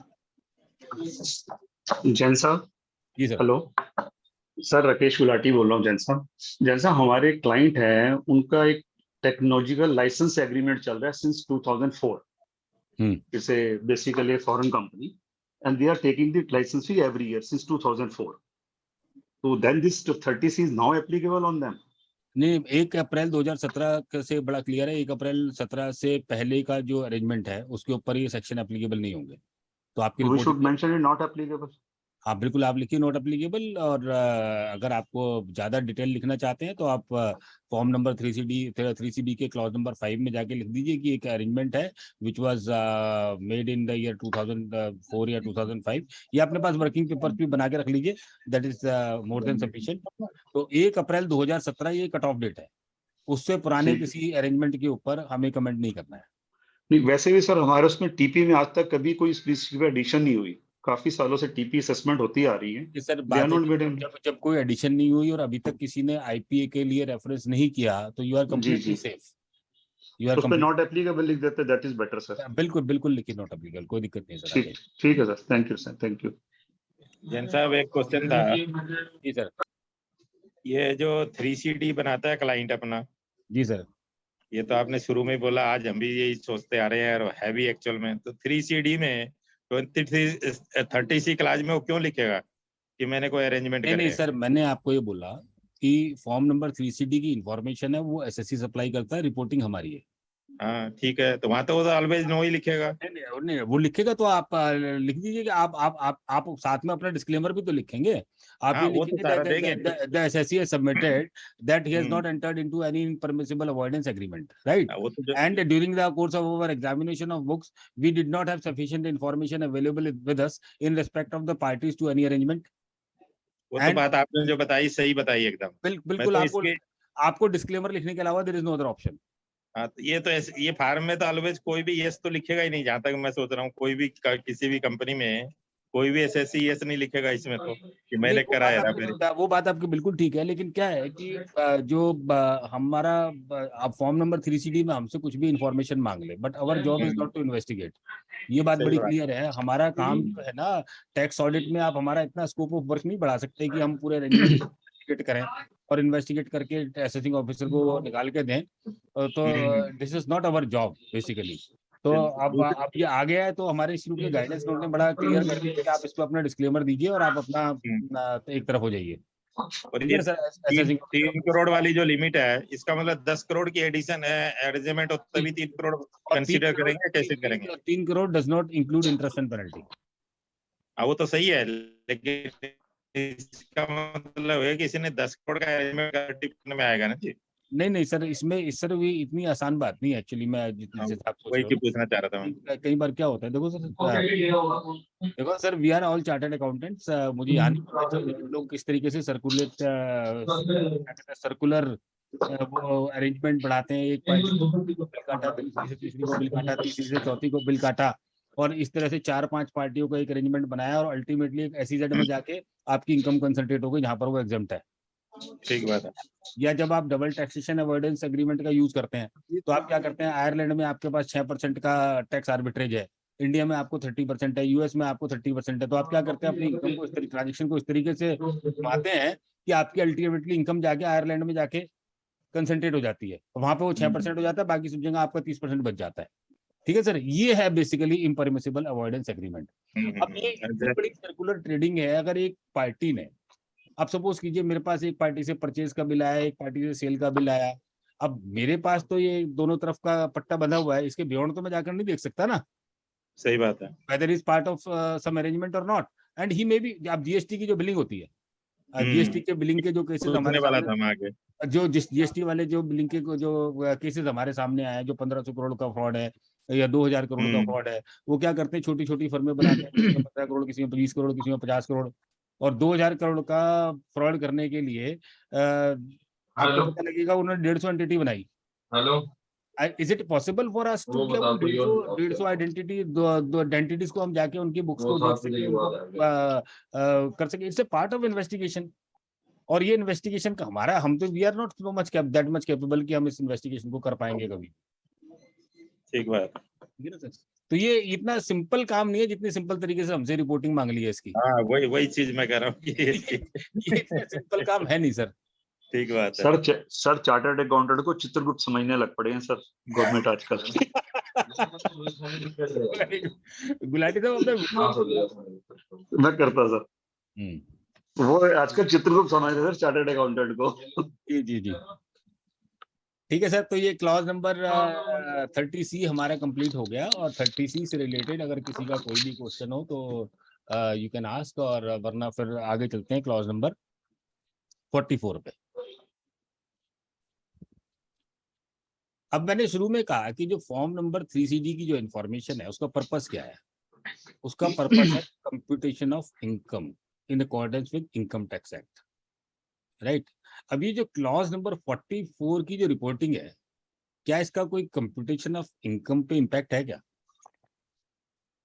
Computation of income पे आप किस पार्टी से आपने जीएसटी वाले से माल परचेस किया, पार्टी आपकी जीएसटी में रजिस्टर्ड थी या नहीं थी, does it have any impact on computation of income of the assessee? नहीं है। आंसर नहीं है सर, कंप्यूटेशन ऑफ इनकम पे कोई इसका इम्पैक्ट नहीं है। तो हमसे किस लिए ले रहे हैं ये? अपनी इंफॉर्मेशन कंपाइल करना चाहते हैं कि एसएससी ने जो ट्रेडिंग की है, जो बिजनेस किया है, उसमें वो जीएसटी रजिस्टर्ड पार्टी कितनी है और विदाउट जीएसटी रजिस्टर्ड पार्टी कितनी है। सिर्फ ये इंफॉर्मेशन करने के लिए हमसे किया है। अब क्योंकि because of the lack of clarification, बहुत सारे हमारे चार्टर्ड अकाउंटेंट ब्रदर्स ने tax audit report already file कर दी है, टेकिंग अपॉन वन व्यू और अनदर व्यू। तो मेरा आपसे सिर्फ इतना कहना है, आप जब भी रिपोर्ट करो, आप tax audit report clause number 44 में रिपोर्टिंग करें, तो आप उसकी वर्किंग बनाएं। बिना वर्किंग बनाए आप इसमें रिपोर्ट ना करें। आप वर्किंग बनाएं, जो जिस एक्सेल शीट में आप बैलेंस शीट टाइप करते हैं वहीं पर आप वर्किंग बनाएं। वर्किंग बनाने का सिंपल फार्मूला क्या है? जितने भी आपने P&L में डेबिट किए एक्सपेंडिचर इंक्लूडिंग परचेजेस, उनका आपने ग्रैंड टोटल ले लिया, उनको सबको एक जगह ले लिया। साथ में जो आपने कैपिटल एक्सपेंडिचर किया है वो भी आपने एक जगह ले लिया। आपका total expenditure incurred by the SSC during the year वो आपका निकल के आ गया। ठीक है सर? अब आपको उसमें से निकालना है कि इस एक्सपेंडिचर में वो कौन सा एक्सपेंडिचर है जो जीएसटी में कवर ही नहीं होता, जो जीएसटी के स्कोप से बाहर है। ठीक है? अच्छा, मैं जीएसटी का एक्सपर्ट नहीं हूं, लेकिन मैंने आज हमारे पार्टनर राकेश गर्ग जी से पूछा, सर ये जीएसटी, तो राकेश गर्ग जी ने मुझे बड़े सिंपल तरीके से बताया कि हमारे यहाँ क्या कि जितनी भी जो गुड्स हैं वो जीएसटी में कवर्ड है, और सर्विस के लिए डिफाइन करके कहा कि जो गुड्स नहीं, जो गुड्स नहीं है वो सर्विस है। इसका मतलब everything is covered under GST. फिर उन्होंने बोला कि शेड्यूल 3 है सीजीएसटी का, शेड्यूल 3 में जाके उन्होंने बता दिया कि क्या क्या चीज गुड्स एंड सर्विसेज नहीं है, शेड्यूल 3 ऑफ सीजीएसटी। और उसमें खास तौर से उन्होंने जो चीजें बताई कि जो जीएसटी के एम्बिट में कवर नहीं होती, सैलरी कवर नहीं होगी, वेजेस कवर नहीं होंगे, sale of immovable property GST के एम्बिट में कवर नहीं होगी, आपने हिंदुस्तान के बाहर से कहीं से माल खरीदा और हिंदुस्तान के बाहर ही बेच दिया, राइट, तो वो ट्रांजेक्शन जीएसटी के स्कोप में कवर नहीं होंगी। आप शेड्यूल 3 को देख लीजिएगा, शेड्यूल 3 ऑफ सीजीएसटी एक्ट, उसमें जो आइटम जीएसटी में कवर नहीं होती वो आइटम इस टोटल एक्सपेंडिचर में से हटा दी। ठीक है सर? पहले आप सबसे पहले क्या हटाएंगे, वो आइटम हटाएंगे जो शेड्यूल 3 ऑफ CGST एक्ट में लिस्टेड हैं और जिनका एक्सपेंडिचर इस आइटम में हुआ है, वो आप इसमें से निकाल देंगे। फिर आप वर्ड यहां पर यूज किया है एक्सपेंडिचर, वर्ड यूज किया है एक्सपेंडिचर। अब जो एक्सपेंडिचर है it does not include allowance, यानी डेप्रिसिएशन आपका अलाउंस है, बैड डेट्स आपका एक सेक्शन के हिसाब से आपका प्रोविजन है या क्लेम है, ठीक है sir, it is outside the scope of definition of expenditure. तो ये आप उसमें से टोटल एक्सपेंडिचर में से हटा दीजिए। आपने डेप्रिसिएशन हटा दिया, आपने बैड डेट हटा दिया। बहुत से दोस्तों ने मुझसे क्वेश्चन किया कि सर यहाँ पर जो वर्ड यूज किया है उन्होंने वो एंटिटी यूज किया है, breakup of total expenditure of entities registered और नॉट रजिस्टर्ड। अब entity also includes individual. Entities को सिर्फ आप ये नहीं कि बोल सकते कि कोई इंडिविजुअल नाम में अगर किसी ने जीएसटी नंबर ले लिया तो he will not be considered as entity. तो इन माय ओपिनियन हम कहें कि entity always means other than individual, that interpretation will not hold good. ठीक है, तो मेरे हिसाब से वो इंटरप्रिटेशन ठीक नहीं रहेगी। तो इस तरीके से करके आपने अपने टोटल एक्सपेंडिचर निकाल लिए, हेडवाइज आपके पास उसकी डिटेल आ गई। अब जो आपकी बुक्स ऑफ अकाउंट्स आप लिखते हैं, if you are registered under GST, तो आपका सॉफ्टवेयर आपको जनरेट करके दे रहा है रिपोर्ट कि कौन सी आइटम आपने जीएसटी के रजिस्टर्ड डीलर से खरीदी है, ठीक है, और कौन सी एक्सपेंडिचर आपने जीएसटी के रजिस्टर्ड डीलर को दिया है। अब जैसे एग्जांपल के तौर पर जैसे टेलीफोन एक्सपेंडिचर है, हमने उसका बेशक चाहे इनपुट ना लिया, but it is paid to registered dealer. In the same manner जब हम बैंक इंटरेस्ट की बात करते हैं, बैंक इंटरेस्ट के बाद में उन्होंने बताया कि इसके दो नोटिफिकेशन हैं, नोटिफिकेशन नंबर 2 और नोटिफिकेशन नंबर 12 2017 जीएसटी की नोटिफिकेशन है, जो बोलते हैं what goods are exempted and what services are exempted. ठीक है, वहां से वो आप ये एग्जेम्प्टेड की सिचुएशन देख लीजिए, एग्जेम्प्टेड आइटम्स क्या है उनको देख लीजिए। अब जो इंटरेस्ट टू बैंक्स है वो हमारी रजिस्टर्ड जीएसटी है, ठीक है सर, और इंटरेस्ट यदि हम किसी इंडिविजुअल को दे रहे हैं is not registered in GST. अब यहाँ पर आपने कहा जब आपका टोटल एक्सपेंडिचर निकल आया, हेडवाइज आपका एक्सपेंडिचर निकल आया, तो आपने उस हेडवाइज एक्सपेंडिचर को डिस्ट्रीब्यूट करना है कि आपने जीएसटी में रजिस्टर्ड एंटिटी को क्या पेमेंट की है, और other than who are not registered in GST, other than person who are not registered in GST, उन लोगों को जो पेमेंट करी है उनकी दो ब्रेकअप आप अलग अलग बना लीजिए। Expenditure made to the parties who are registered in GST and expenditure incurred in respect of parties which are not registered in GST. जो not registered in GST उनकी आपको कोई फर्दर डिटेल नहीं बनानी, जो रजिस्टर्ड इन जीएसटी हैं उनकी आपको 3 फर्दर ब्रेकअप और निकालने हैं। पहला ब्रेकअप एग्जेप्ट, जिनका नील रेट ऑफ टैक्सेशन है, जिसके ऊपर कोई टैक्स नहीं है। दूसरा ब्रेकअप कंपोजिशन डीलर से जो आपने परचेस किया, और तीसरा जिसके आपके ऊपर टैक्स रेट लग गया है। ठीक है सर, तो ये ज्यादा लंबा काम नहीं है, ठीक है, और लेकिन because this information is not relevant for the purpose of computation of income, जो भी आप अपनी रिपोर्टिंग बनाए उसका वर्किंग पेपर बना के रखें और उस वर्किंग पेपर को सेफ एंड सिक्योर रखें। कल को आपसे पूछा जाए कि आपने इंफॉर्मेशन कैसे रिपोर्ट की, तो आपके पास उसका वर्किंग पेपर होना चाहिए। ठीक है सर, तो इस तरीके से ये जीएसटी की रिपोर्टिंग हो जाएगी। Clear sir. अब आपका एसएससी हो सकता है कि जो जीएसटी में रजिस्टर्ड नहीं है, क्या उसके ऊपर एक क्लॉज अप्लाई होगा? The answer is yes, apply होगा। आपका एसएससी जिसका आप ऑडिट कर रहे हैं, whether he is registered in GST और not, it is totally irrelevant. ठीक है सर। वैसे इन माय ओपिनियन इस डिटेल को बनाना बिल्कुल भी मुश्किल काम नहीं है। It's a hardly matter of half an hour, not more than that. आपको कॉन्सेप्ट समझ में आना चाहिए, वर्किंग पेपर बनाइए, रिपोर्ट कर दीजिए। बहुत सारे चार्टर्ड अकाउंटेंट्स कह रहे हैं सर इसका डिस्क्लेमर दे देते हैं, तो आप देना चाहो दे दो, but I will not advice कि आपको उसका डिस्क्लेमर देना चाहिए। It's very easy and information, और इसमें किसी प्रकार की इस इंफॉर्मेशन को बनाने में कोई दिक्कत है नहीं। और राजेश भाई, आपने मुझसे कहा था कि 6:15 बजे तक मुझे पूरा करना है, लेकिन फिर भी मैं हूँ, और जहाँ तक मेरे लिए जो नए पॉइंट्स है that I have covered almost each and everything. और यूं तो अगर टैक्स ऑडिट पे बुलाओगे, अगर मैं पुरानी नॉलेज खंगा लूंगा तो इतना बोल दूंगा कि आपको शाम हो जाएगी, रात हो जाएगी, राइट। तो लेकिन because all of you are learned persons, तो आपके जो क्वेश्चन आंसर्स होंगे उन्हीं को लेंगे, अदरवाइज मेरी एक छोटी सी रिक्वेस्ट है कि क्वेश्चन तो सिर्फ 4 ही हैं सर। आप की मास्टरी भी है अपील में, और आजकल 148 के नोटिसेस भी आ रहे हैं और टाइम भी है सर हमारे पास, और ऑर्डर्स भी आ रहे हैं, फिर उसकी हमें रिप्लाई भी करने हैं। किसी ने काफी हमारे रिप्लाई का कंसिडरेशन ना करते हुए भी असेसिंग ऑफिसर ने ऑर्डर पास कर दिए हैं। तो उसमें सर 5-10 मिनट आप थोड़ी सी लाइट डालो सर। एक काम करते हैं, जीएसटी ये 3CD से रिलेटेड अगर ये 4-5 क्वेश्चन है इनको पूरा कर देते हैं, ओके सर, ओके, ठीक है। और डन। पूरा करके, और पहला क्वेश्चन है anonymous attendee, interest on GST, interest on TDS and late fees on GST, which column I can show? Clause number 44 और टैक्स ऑडिट। सर ये क्लॉज नंबर 44 में रिपोर्ट नहीं होता है, ठीक है। इंटरेस्ट ऑन TDS अगर आपका कहीं जा रहा है तो वो क्लॉज नंबर 34 में रिपोर्ट होता है, और इंटरेस्ट ऑन GST की कहीं पे रिपोर्ट करने की जरूरत नहीं है। Interest on GST is an allowable expenditure, वो डिसअलाउड नहीं होता है, ठीक है सर।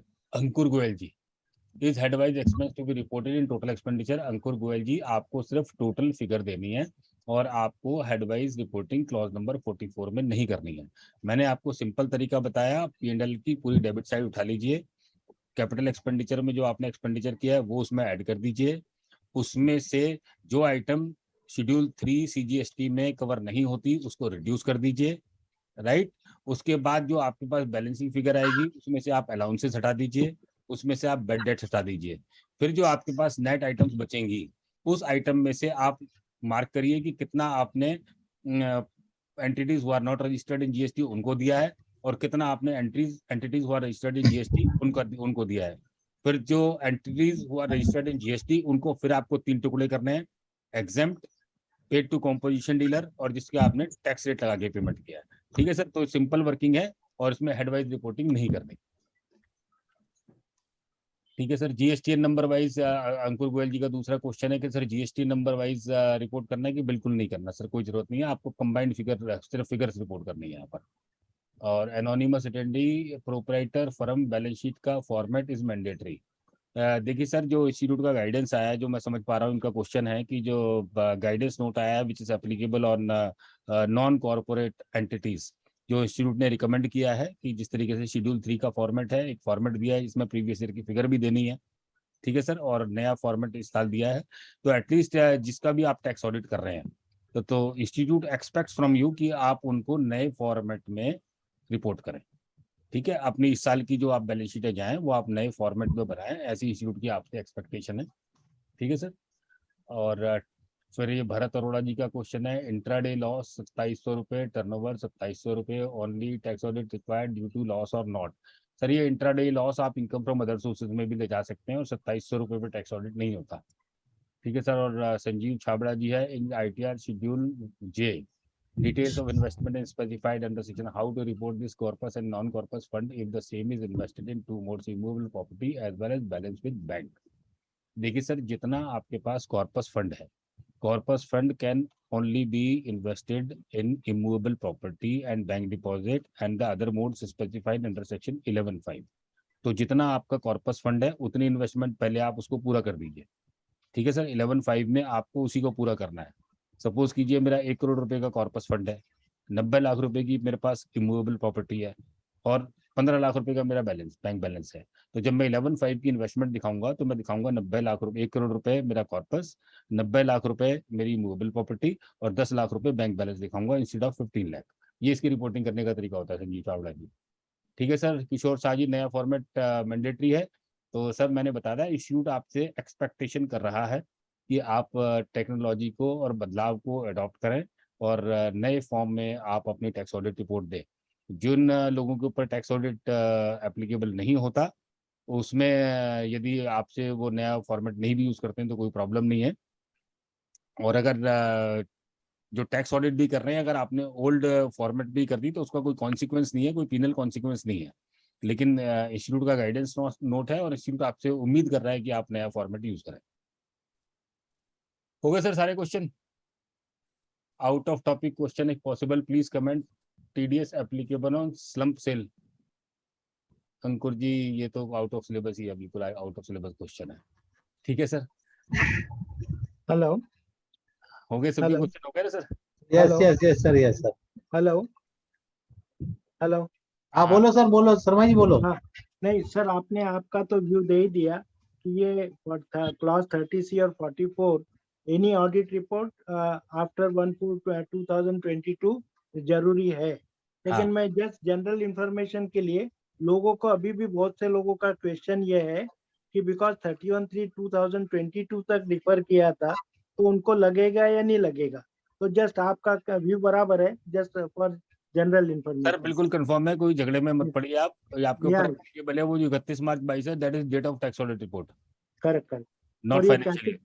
करेक्ट वो कैपिटल फाइनेंशियल ईयर एक्सपेंडिचर। नहीं है, वो फाइनेंशियल ईयर नहीं है सर, वो date of tax audit report है। Right right.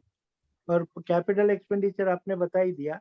हाँ आपने हाँ। बोला सर टाइम नहीं लगेगा, लेकिन आई एम टोल्ड ये जीएसटी के रिटर्न पर से भी नहीं मिलेगा। और जहाँ पर काफी सारे ट्रांजेक्शन है, थाउजेंड्स ऑफ लाइन ट्रांजेक्शन है, वहाँ थोड़ा डिफिकल्टी रहेगा बता। देखो सर, अब जहां तो आपको डिफिकल्टी ले तो एक्चुअल डिफिकल्टी को लिख के डिस्क्लेमर देना। राइट नॉट कि आप कुछ भी लिख के डिस्क्लेमर दो। अगर एक्चुअल राइट। डिफिकल्टी है तो आप उसको डेमोन्स्ट्रेट करके डिस्क्लेमर दे दीजिएगा। या I am told now, tally वाले ने भी, किसी का प्रेजेंटेशन था कुछ दिन पहले, हाँ। उन्होंने एक सॉफ्टवेयर निकाला है जे वो टैली का में इंपोर्ट कर कर then they are going to help you from that software. आप जो भी करें इसके वर्किंग पेपर्स बना के रखिए। अगर डिफिकल्टी है तो डिफिकल्टी का भी वर्किंग पेपर बना के रखिए। Right right. 44 एडी में सर आपने इनडायरेक्टली वो क्वेश्चन कवर कर ही लिया है कि आप ज्यादा नहीं बता सकते हो, प्रॉफिट मीन्स 8% और 6% नहीं बता सकते हो। तो वहाँ क्वेश्चन हमेशा यही आता है, सेक्शन बोलता है profit as per profit and loss account और सच हायर अमाउंट। तो लोगों का ये है कि आपने कैपिटलाइज ज्यादा किया तो भी आप 6% 8% दिखा सकते हो क्या। तो वहां पर भी व्यू है कि नहीं दिखाना चाहिए, बिकॉज द वर्डिंग इज और सच हायर। देखो सर, अभी अभी ये जो आपने जो क्वेश्चन पूछा, ये मैं इस क्वेश्चन पे I will like to develop थोड़ा सा। मैं इस क्वेश्चन को कवर कर लेता हूँ। Yes sir. अभी सर का जो क्वेश्चन है अशोक शर्मा जी का, वो बड़ा क्लियर ये है कि अगर कोई एसएससी है और 44 एडी में इनकम डिक्लेयर कर रहा है या 44 एडीए में डिक्लेयर कर रहा है और उसने कैश फ्लो एक्चुअल में ज्यादा किया है, या उसकी जो उसकी इनकम 8% से ज्यादा है या 50% से ज्यादा है, क्या वो 50% दिखा के छूट जाए या 8% दिखा के छूट जाए, तो क्या डिपार्टमेंट उसका कुछ कर सकता है कि नहीं कर सकता? यही क्वेश्चन है ना सर आपका? हाँ करेक्ट, वो 68 69 में भी एसेस कर सकते हैं। वो आपका डिपार्टमेंट आपको कुछ बिगाड़ सकता है कि नहीं बिगाड़ सकता? देखो सर, दो बातें हैं। पहली बात तो ये है कि जो लोग ये समझते हैं कि जो लोग 44 एडी में डिक्लेयर इनकम करते हैं या 44 एडी में इनकम डिक्लेयर करते हैं, they are not required to maintain books of account, that interpretation is wrong. ये इंटरप्रिटेशन गलत है। ठीक है सर। what आपको बुक्स ऑफ अकाउंट्स क्या होती हैं वो डिफाइन नहीं किए गए। बुक्स ऑफ अकाउंट्स कितनी होती हैं वो कहीं डिफाइंड नहीं है। अगर आपने एक पीस ऑफ पेपर पे अपनी स्टेटमेंट ऑफ अफेयर्स बना के रखी है वो भी बुक्स ऑफ अकाउंट्स है। आपने सेल की पट्टी बना के रखी है वो भी बुक्स ऑफ अकाउंट्स है। आपने एक सिर्फ अपना कैश का एक कागज डायरी बना के रखी है वो भी आपकी बुक्स ऑफ अकाउंट्स है। Got my point? तो बुक्स या ऑफ अकाउंट्स का कोई पैरामीटर नहीं है कि बुक्स ऑफ अकाउंट किसे कहते हैं। आपने सिंगल एंट्री, हम तो बचपन से पढ़ते हैं single entry books of accounts. Single entry books of accounts भी अगर आप लिखते हैं तो वो भी बुक्स ऑफ अकाउंट्स की डेफिनेशन में फॉल करते हैं। Books of account doesn't always mean कि डबल एंट्री मेंटेन करोगे, टैली पे मेंटेन करोगे, जनरल एंट्री पास करोगे तभी बुक्स ऑफ अकाउंट्स होगी। ठीक है। तो बुक्स ऑफ अकाउंट्स एक छोटी डायरी से लेके, एक पर्ची से लेके और to the complete books of accounts, वो सारा बुक्स ऑफ अकाउंट्स का कंपोनेंट है। तो 44AA की जब रिक्वायरमेंट है वहां पर 5 सिचुएशन दी है कि प्रोफेशन में 1.5 लाख रुपए की इनकम स्पेसिफाइड प्रोफेशन की, बाकी आपकी 1,20,000 की या 2.5 लाख रुपए की या 25 लाख की या 10 लाख की, जब आपकी सेल एक्सीड होगी तब आपको टैक्स ऑडिट, तब आपको बुक्स ऑफ अकाउंट्स मेंटेन करनी है। अब वहां पर उसने ये नहीं लिखा कि आपको कितनी बुक्स ऑफ अकाउंट्स मेंटेन करनी है। उसने लिखा है books of accounts as would enable the assessing officer to compute your income. Got my point? अब 44 एडी में आपको अपनी ग्रॉस रिसीप्ट तो डेमोन्स्ट्रेट करनी पड़ेगी ना सर।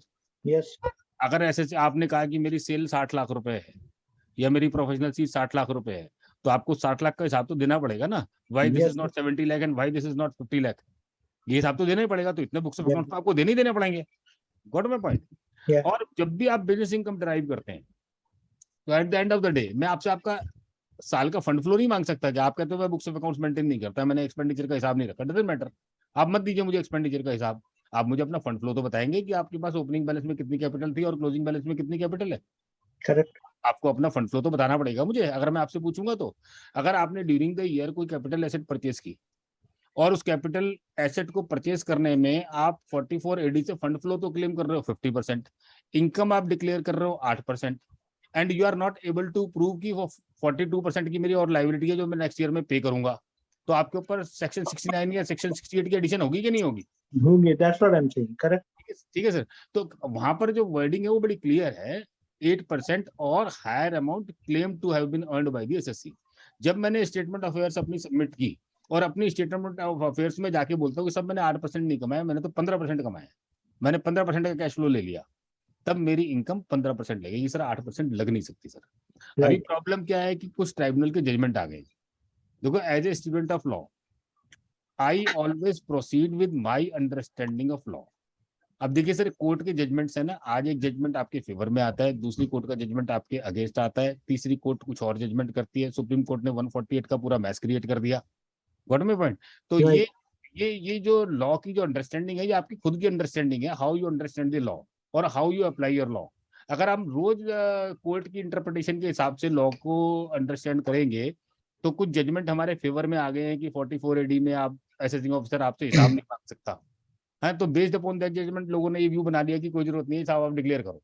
अब मैं ये नहीं कहता कि आप डिक्लेयर मत करो, but you should be well aware of the consequences. Correct, consequences आ सकते हैं और आपको हायर अमाउंट पे टैक्स लग सकता है sir, nobody will be able to save you. Right.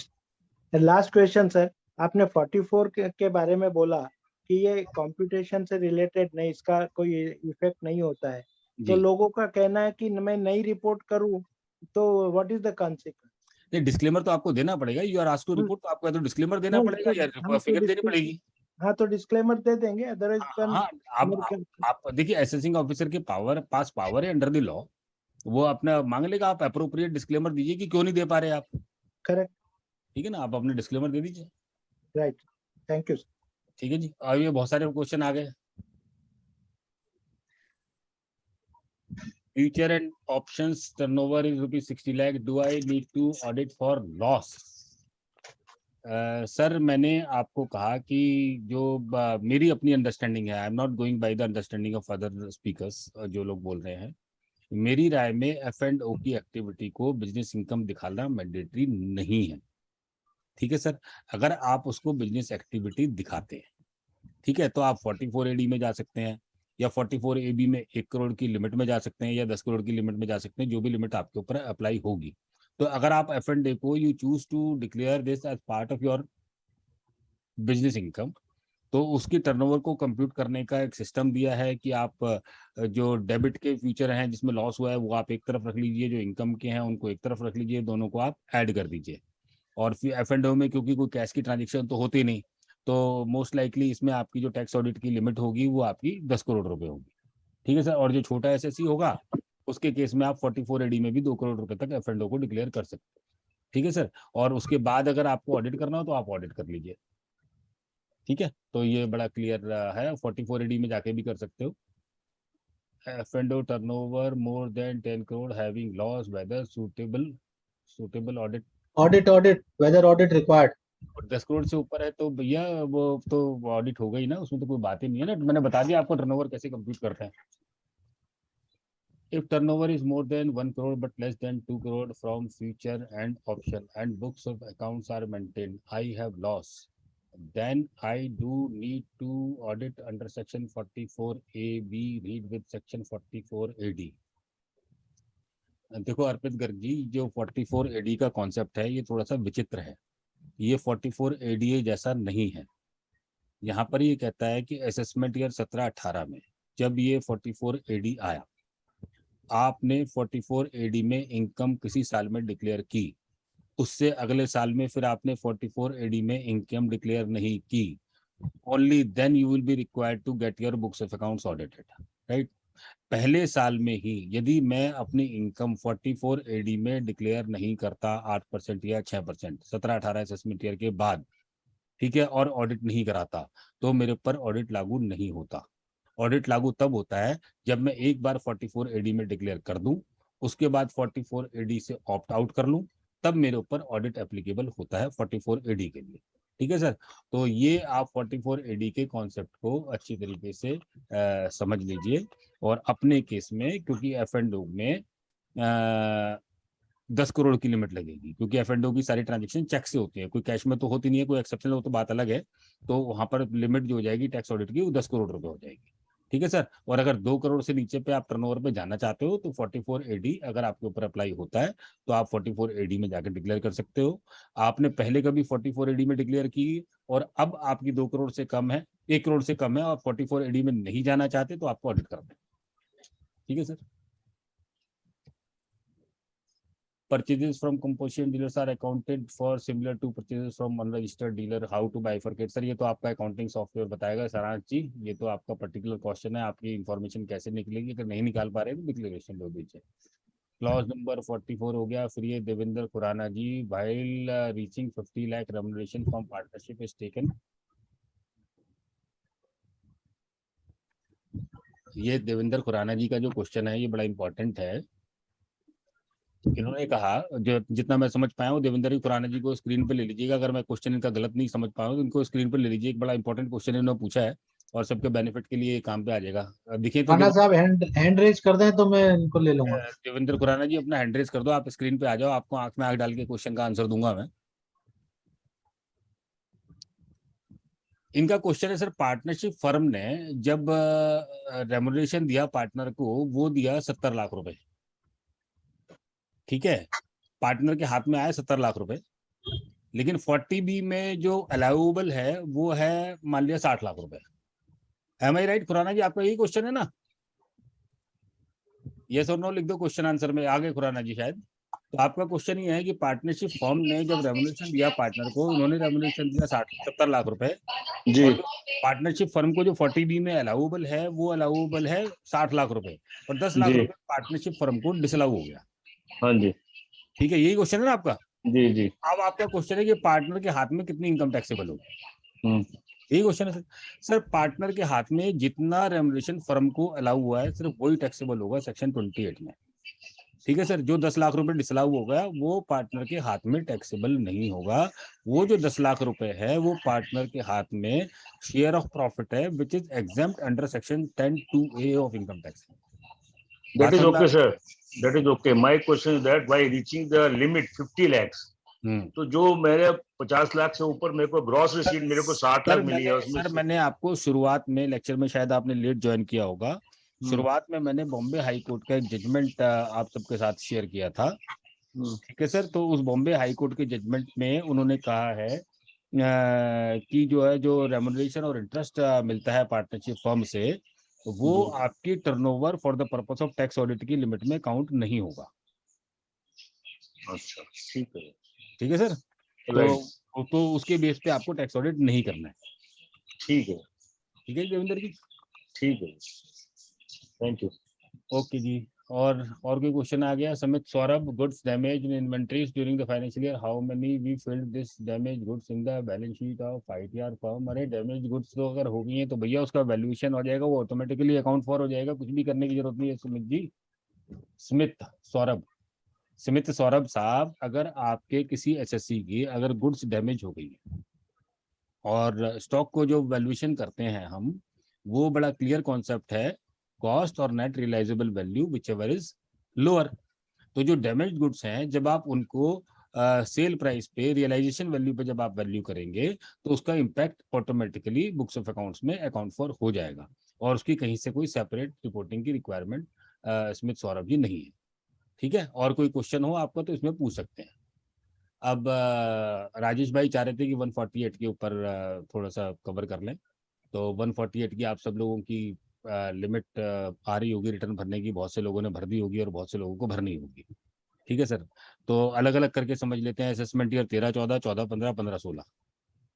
ठीक है सर, ये जो 3 साल हैं, असेसमेंट ईयर 13-14 और 14-15, इसमें कोई डाउट नहीं है सर, इन दोनों की प्रोसीडिंग नए लॉ में टाइम बार हो चुकी है, और जो CBDT का सर्कुलर नंबर 1 है, इंस्ट्रक्शंस नंबर 1 है, वो इलीगल है।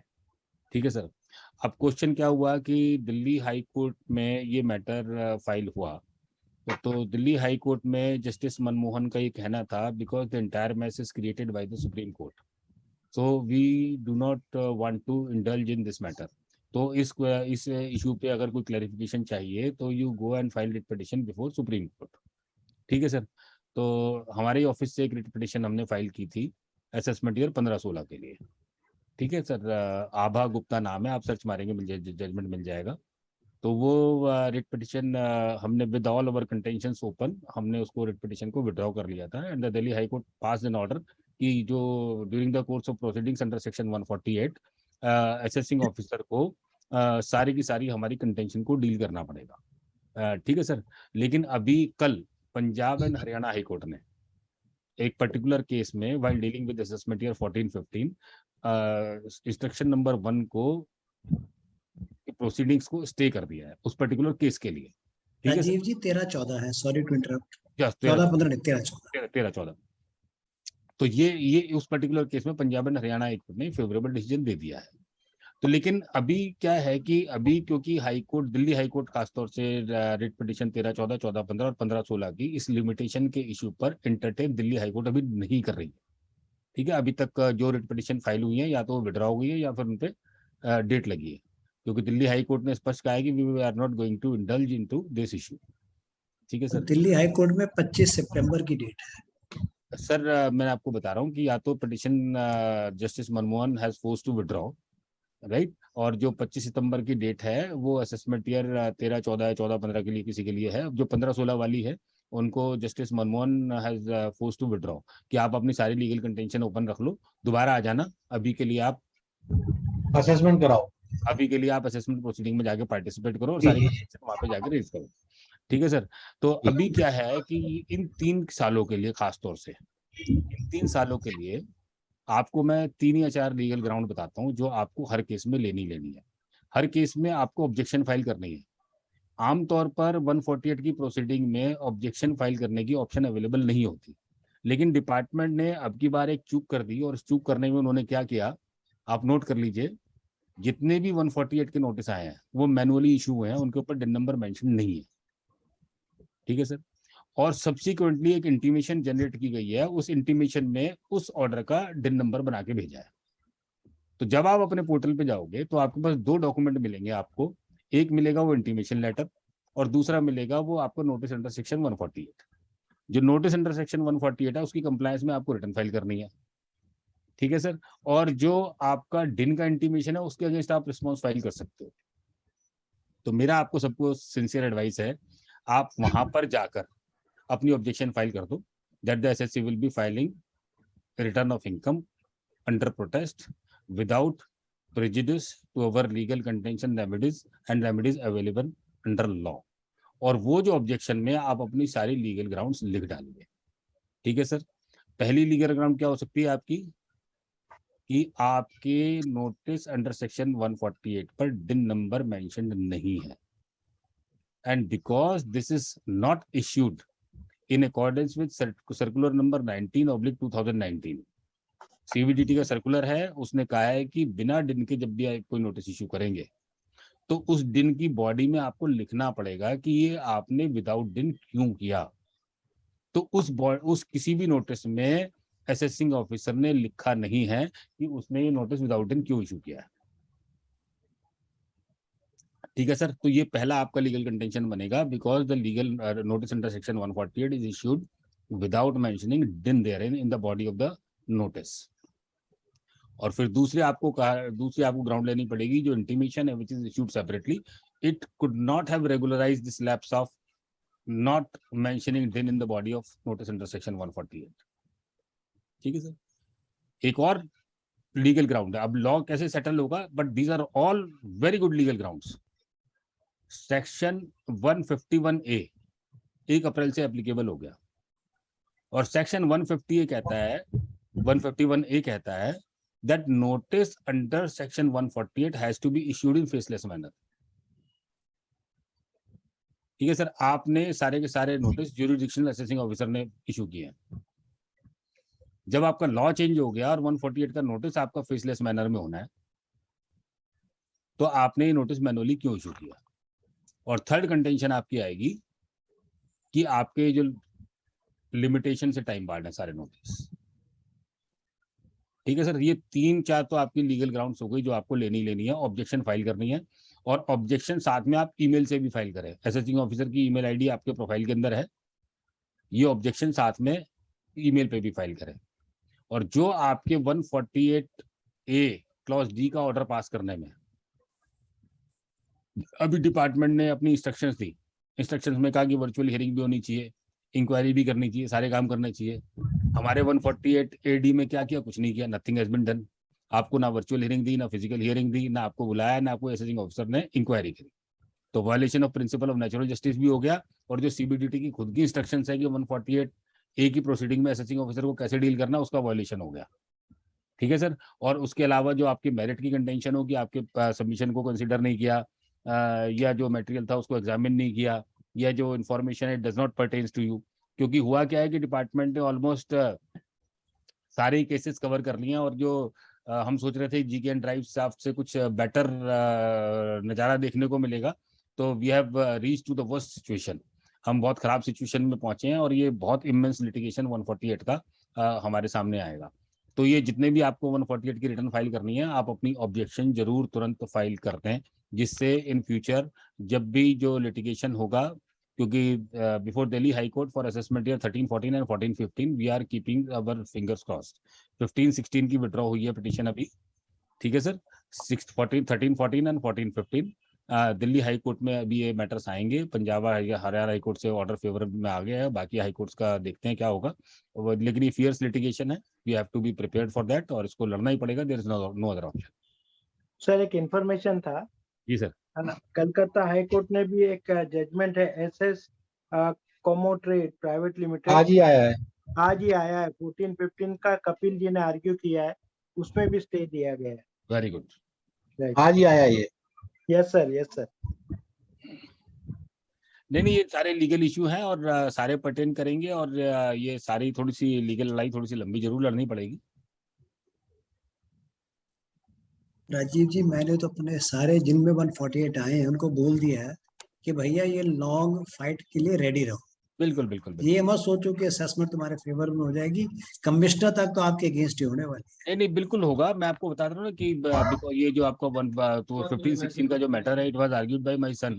तो मणिभद्र जैन, तो उसने जब आर्ग्यू किया तो दिल्ली जस्टिस मनमोहन का सिंपल बस, क्योंकि उस समय 2 ही पिटीशन लिस्टेड थी उस दिन, एक हमारी पिटीशन लिस्टेड थी, और एक दिल्ली की एक और बड़ी लॉ फॉर्म है उनकी पिटीशन लिस्टेड थी। उनकी असेसमेंट ईयर 13, 14 थी, हमारी 15, 16 थी। Both were having the common issues. ठीक है। तो उस दिन उनका तो सीनियर काउंसिल अवेलेबल नहीं था, तो उनकी जिसको आपने बताया ना 25 सितंबर की डेट है, तो उनका वो एडजॉर्न हो गया। और हमने क्योंकि वो मैटर आर्ग्यू किया था, तो जस्टिस मनमोहन का सीधा सिंपल कहता है कि I am not going into merits of your argument at all. मैं जाना ही नहीं चाहता इसमें, because this entire message created by supreme court, let supreme court clear it. क्योंकि क्या है कि मुझे जो उनके रुख से लगा कि भाई, बिकॉज उन्होंने इतनी लंबी हियरिंग दी, इतनी लंबी हियरिंग देने के बाद एक इतना स्पीकिंग ऑर्डर उन्होंने पास किया, और उसके बाद जो सिचुएशन क्रिएट हो गई, तो वो कहीं ना कहीं उनको लगा कि भाई why should be indulge into this. तो ऐसा कुछ मैटर है, लेकिन let us see how things are going to unfold in near future to come. लेकिन ये सारा लिटिगेशन हमें अच्छे से बाय टूथ एंड नेल करना है। ठीक है सर। ठीक है राजेश भाई, आज को कंक्लूड करें। सर बहुत बहुत धन्यवाद सर आपके। My thanks to all panelist and all the audience who have joined this live seminar. और मुझे तो सच में, मैं इनसे राजेश जी से कह रहा था कि मेरे पास तो इतना मैटर नहीं है कि मैं 1 घंटा या 1.5 घंटा इस पे बोल पाऊंगा, और आप लोग ऑलरेडी एक सेमिनार कर चुके हो, तो लेकिन फिर भी नहीं, मगर राजीव जी एक सेकंड ओपिनियन सुनने में ना कुछ और क्लैरिटी आ जाती है। देखिए, आपने ये शुरू में यही कहा था कि this is my thinking, this is my way of thinking, and it has given us a better understanding कि how to look at the issue in a different perspective also. जी जी, थैंक यू। चलो, thank you very much sir. Thank you, Jan Saab, for a wonderful deliberation on the subject. You have very well explained the clause 30C, 44, and then 44AD and 44ADA.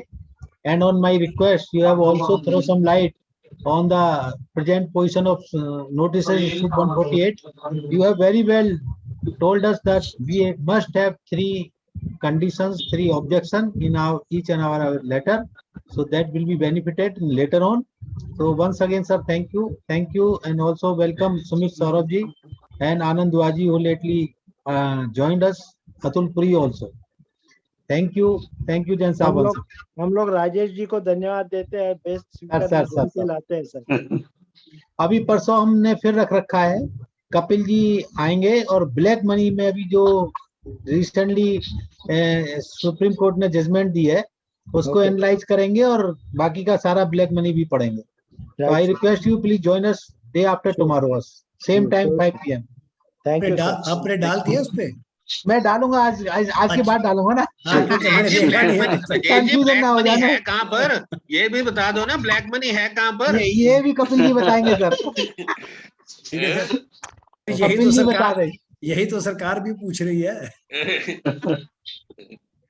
चलिए sir, thank you very much. Thank you sir.